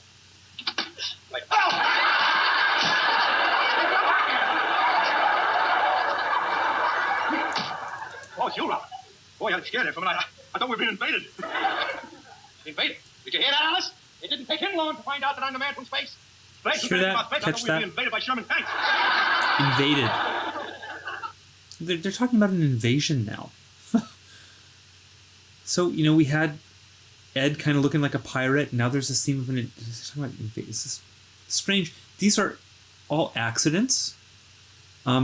Accidents of how these jokes work.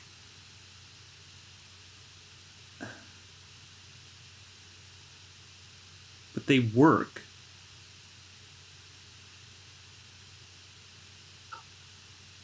Well, this is what I made from the stuff around the house. Yeah. What's your opinion? Well, frankly, I like the better one with furniture. Well, no matter what you think, I'm walking off with the prize. This will make a fool out of you, and your costume alongside of this is going to look like a piece of French cheesecloth. And it's going to make you look sillier than that French hero of yours. Well, if you don't mind, I'd rather not hear you mention that Briowski's name anymore today. Why not? I thought he was your idol, the man who built the sewers. Well, I did a little reading up on him today. He didn't build the sewers. He condemned them. That must have came as a terrible blow to you. Oh, well, that's not worry. What have we here? Look who's strolled into the lounge. What's your name, little girl, and how old are you? My name is Alice, and I'm 12, going on 12 and a half. What do you think, Ralph? How do you like it? Where's the other half of that costume? Ralph, I'm supposed to be a 12-year-old girl. Your knees are showing. What, my knees are showing? A 12-year-old girl's knees are supposed to show. Not any 12-year-old girl that's married to me. You walk into that body, everybody will be looking at your knees. All right, Ralph, I'll fool them. I'll walk in backwards. I got some awful news. Oh, Samantha cried. What do you mean cry? Cry doesn't stop anything. Nobody don't say laugh in the world, laugh with you, cry and you cry alone. What's the bad news? What? Your foreman called. There's an emergency off the 225th Street sewer, and he wants you to go up there right away. I don't want to work tonight. He said if you don't go, you'll lose your job. Oh, that's a shame, Ed. Yeah, what are you going to do, Ed? Well, what can you do at a time like this? Duty calls. You got to answer the call of duty, that's all. Just one of those days for me, I guess. First of all, I find out that my hero, my childhood idol, Pierre Francois de Briowski, is a phony. I waste 50 cents on some loose stuff today. Now I got to go to work. La plume devant les filles. Yeah, why not?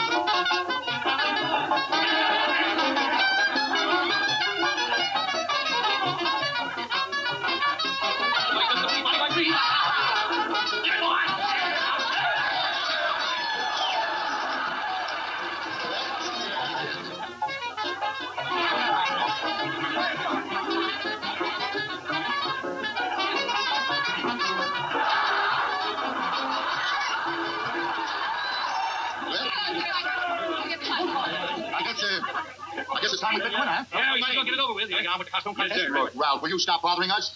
This isn't me. I'm in no hurry. It's just the rest of them. They're all impatient. I'll go in and tell them to keep their shirts on. Say, did you happen to get a load of Cassidy's costume? Got his wife's dress on again, tugboat Annie, same as last year. Riley's got the sheet again. Yeah. Julius Caesar. Did you get a good look at my outfit? Well, all right, Ralph. I'm ready. Bring them in now. Bring them in. Let's go. All right, everybody. We're going to test the contest. Oh, come on, Ray. Come on, everybody. Come on. Now, friends, we've narrowed the contest down to two people. But before we make our final choice, we want to see them again. Now, first, we have Ralph Cramden. I had no idea. We chose Cramden for his wonderful impersonation of a pinball machine. Pinball machine? Well, sure, that's what you're supposed to be, isn't it? Oh, certainly. And next, we have Pete Woodruff. We chose Woodruff for his costume depicting a playboy of the Roaring '20s. It's a nice rented costume you have there, Pete. It's all rented. Well, we have decided who the winner is. The winner is... Who are you? Me? What? What? Too late to eat? Well, you may be too late for the eat, Norton, but you're not too late to win the first prize. $50 for the man from space.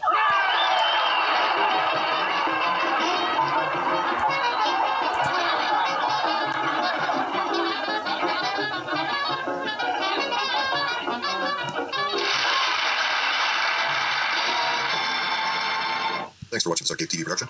Click here to watch another great video. Here's the playlist this video was taken from. This is the next episode in the series. If you'd like to click here to subscribe to this channel, please click on the notification bell below to be informed of when we upload new videos. Thumbs ups are greatly appreciated, and feel free to start a conversation below. Always enjoy.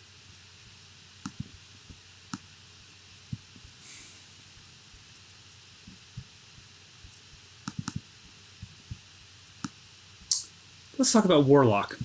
This is a fun one.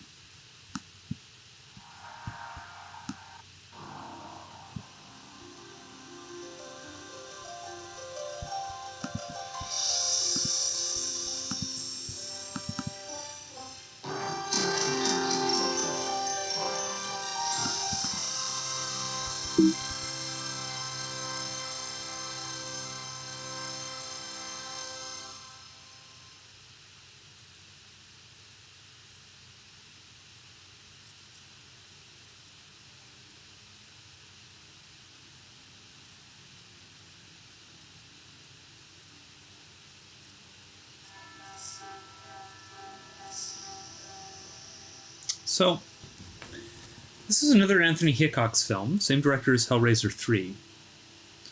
Already, this image of the moon and two interlocking rings, it's individuation stuff. Actually, it's going to be an eclipse, so it's really individuation stuff if you know your alchemical symbolism. This is the union of conscious and unconscious, ego and anima, perhaps in the greater conjunctio, ego and self. That one's very tricky. So, gosh, I wish we could just, at some point, I think I will just watch this whole movie. We'll just watch it and talk about it. But for now, I'm feeling more like I want to just scrub around in it. Julian is in Arachnophobia as well.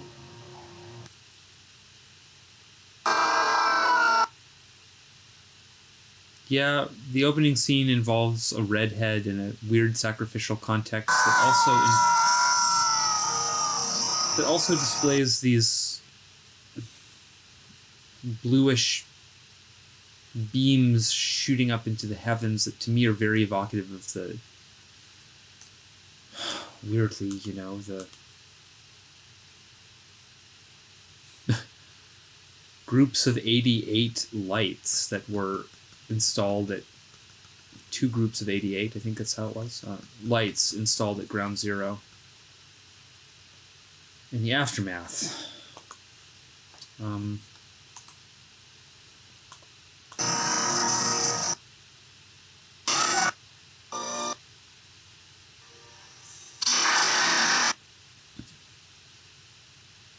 So much to talk about. Such an interesting movie. Yeah.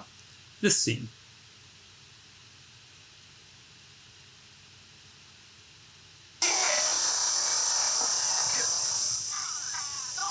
I guess maybe we're being led into it here shortly, so I'll just talk over this. So this is the dad of the main character.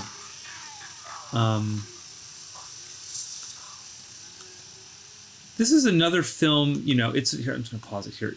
This is another Hickox film about the Antichrist, more or less, so similar to Hellraiser 3. And in this film, there's this group of druids who are put to the task of stopping the Antichrist from incarnating, essentially. And so this is the dad of the druid family. And it's kind of a weird Star Wars thing almost, like he and this other guy train the son so that he can fulfill his destiny of defeating Julian Sands. But okay, so you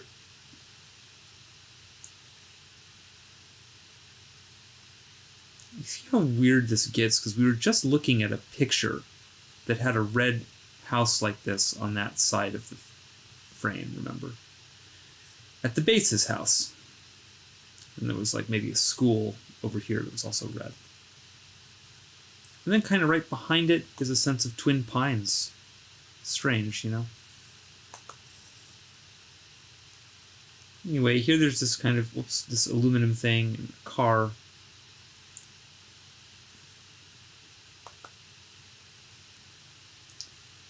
This is a tree. I cannot get over... This is going to seem more bizarre after we watch a little bit more of the scene and see how it works, but...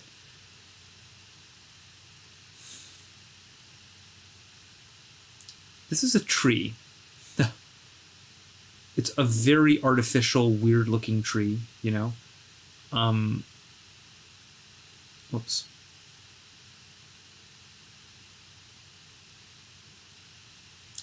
I'm going to do that a lot, I think. Because that button is so close to the, erg. Things are not designed for pen interfaces. Weird artificial tree because it's a set prop thing. This is going to explode amazingly in a little bit. But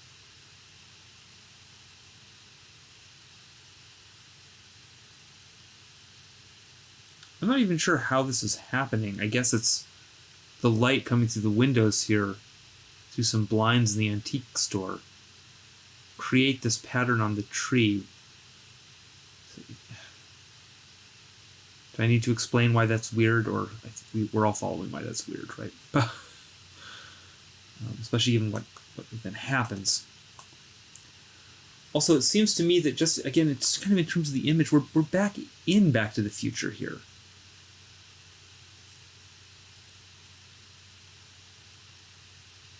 Look at that light blinking on and off there. I don't think I ever noticed that before. So I don't think this is Courthouse Square, the famous lot that Back to the Future and some of these other movies were shot in. I think this is some other place, maybe, but it really has that look as this small sort of town. So, remember what I said about kind of the timeline and the wave and all this.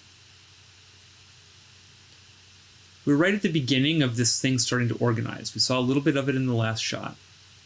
Now here we see it again because we have this metallic, shiny cylindrical elements, kind of a clock element. And then here in the ground, it's still hard to see, but these are red tomatoes. Put it together.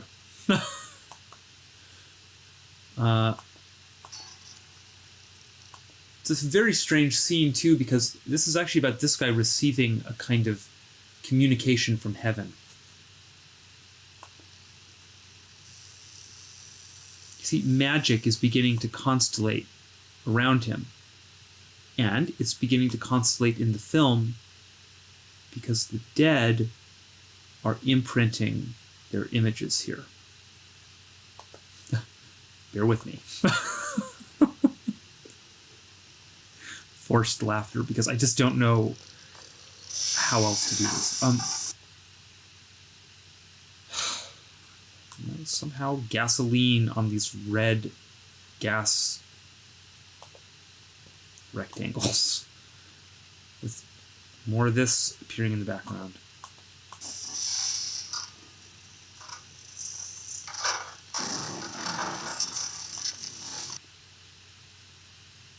Let's watch that again.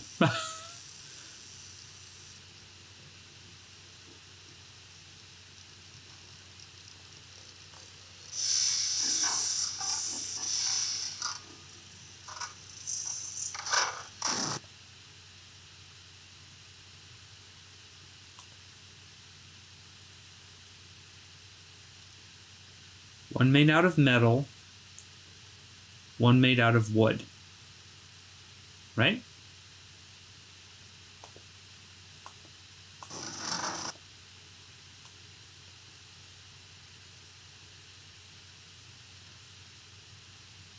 How those sum.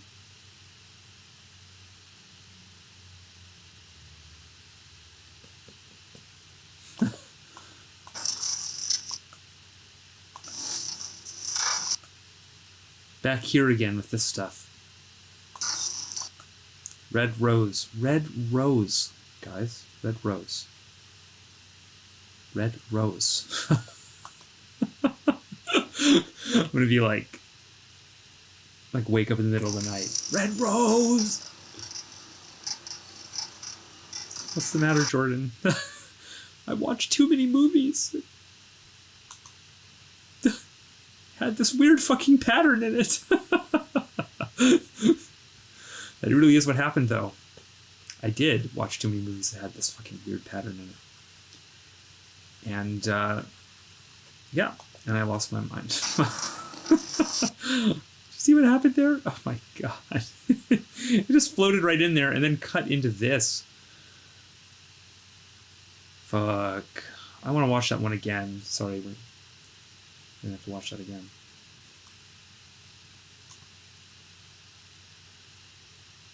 Shit, we went back a long ways, but that's okay, because we missed talking about some stuff here.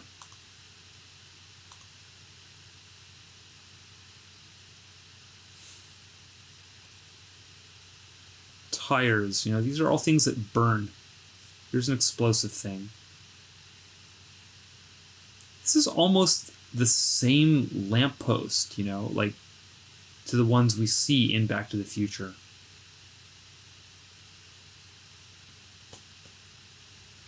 And this red building behind it, with the patterns and the rectangles with the things.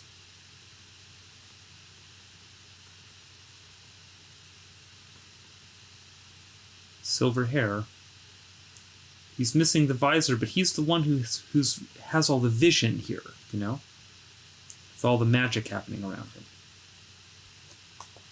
Furthermore...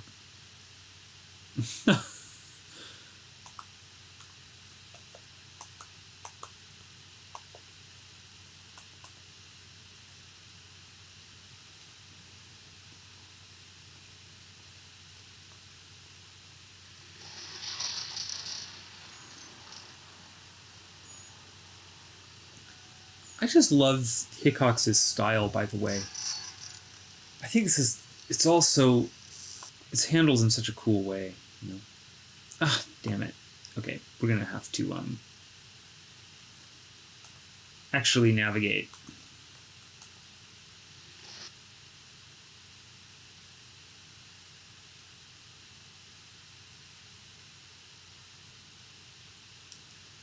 I also find it interesting how many of these scenes involve images of people being astonished or fascinated.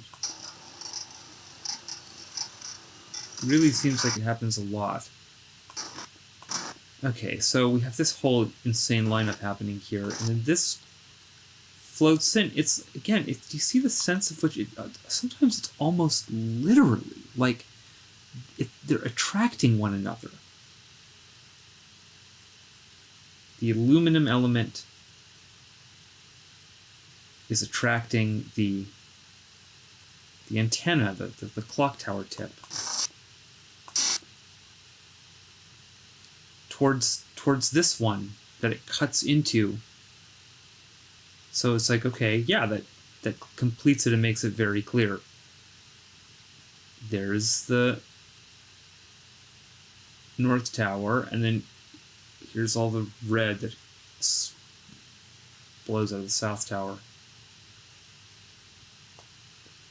Mechanic on duty.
See, a very strange set of relationships starts to develop here.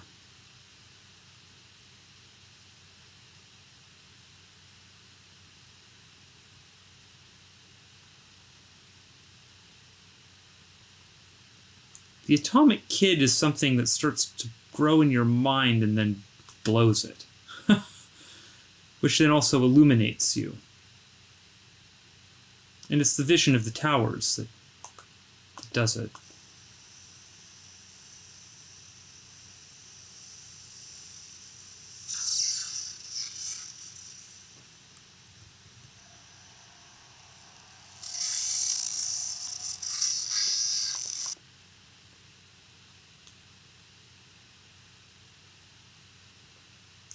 not red.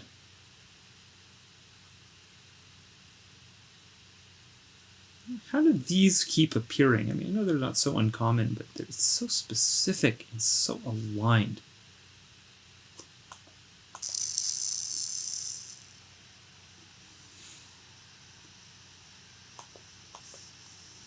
So what's going on over here? It's bizarre. It's like a red book there. Again with this alignment, you know, double red things. Man. Sign of his birth. Did you already said there? The sign of his birth.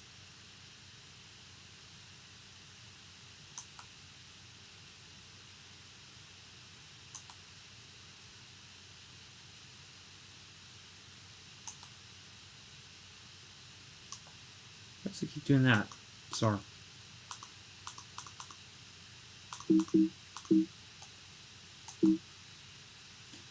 Well, I think that's just strange. Just one of the strangest things ever in the whole fucking universe ever. The sign of his birth.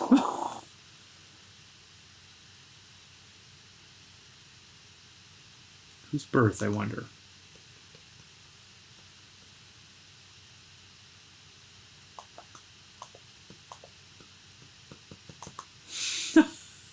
Oh no. No, I refuse to accept it. I'm not Kid A. Come on. I just need to get my mouse back. There we go.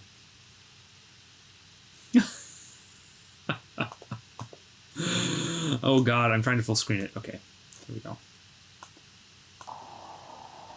I have an obscene tendency to just overinterpret every single small, like, technical flaw that happens as some kind of a communication from the spirit, you know? Because I think that happens sometimes. You know, so we're back looking at the Twin Towers again.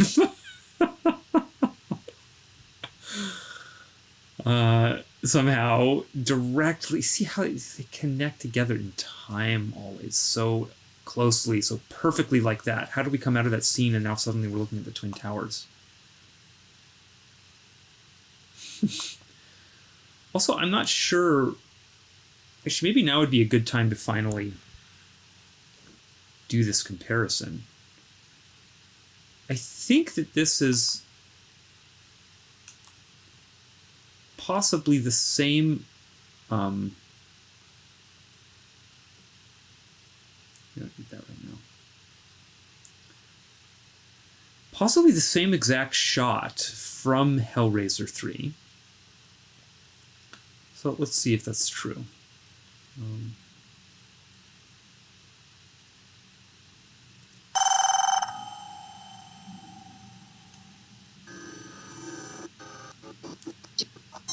How far back is it? Can I just pen click my way back to that? Silly. I'll just select it here. Where are we here?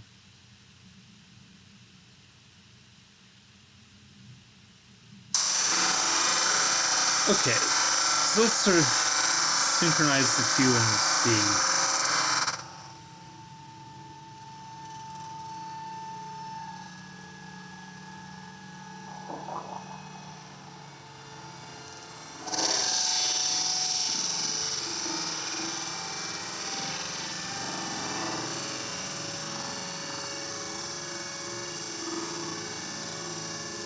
Oh, yeah. Makes more sense to do it this way, though.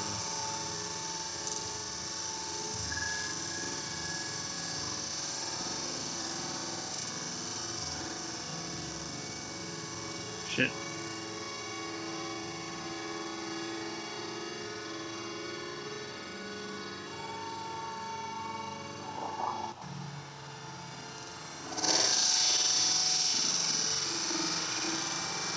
So it looks to me...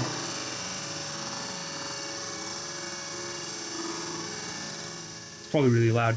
It looks to me like these are the same shots, and this one has just had an eclipse sort of inserted into it somehow. I'm not sure. Let's see here.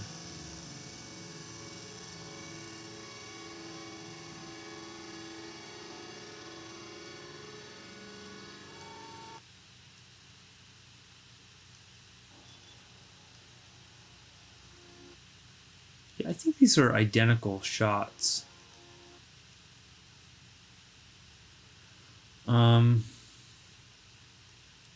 What's our speed here?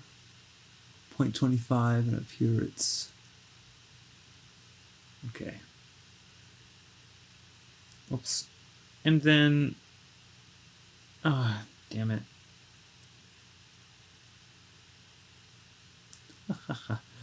That dog is so cute. But, you know, there's also a dog appearing here, like, in very close proximity to all this. Well, crap. Here.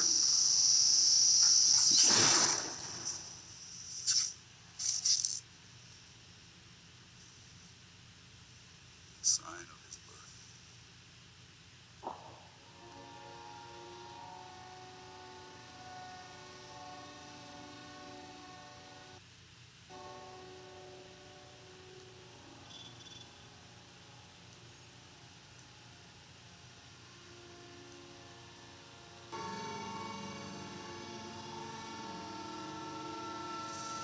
Yeah, these are identical shots, so that's really interesting.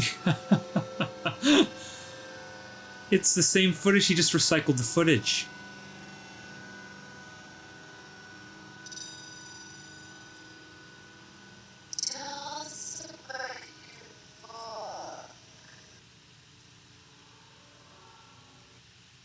And immediately we go into strange stuff in here.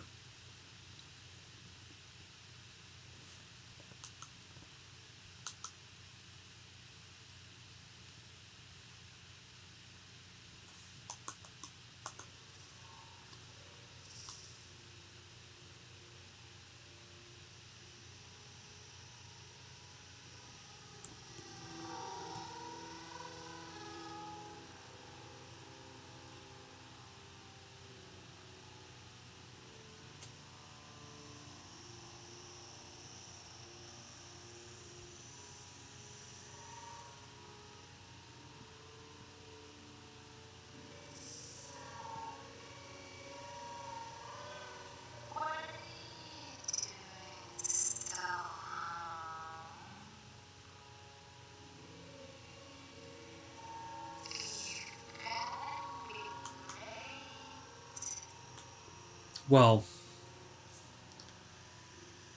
I don't know.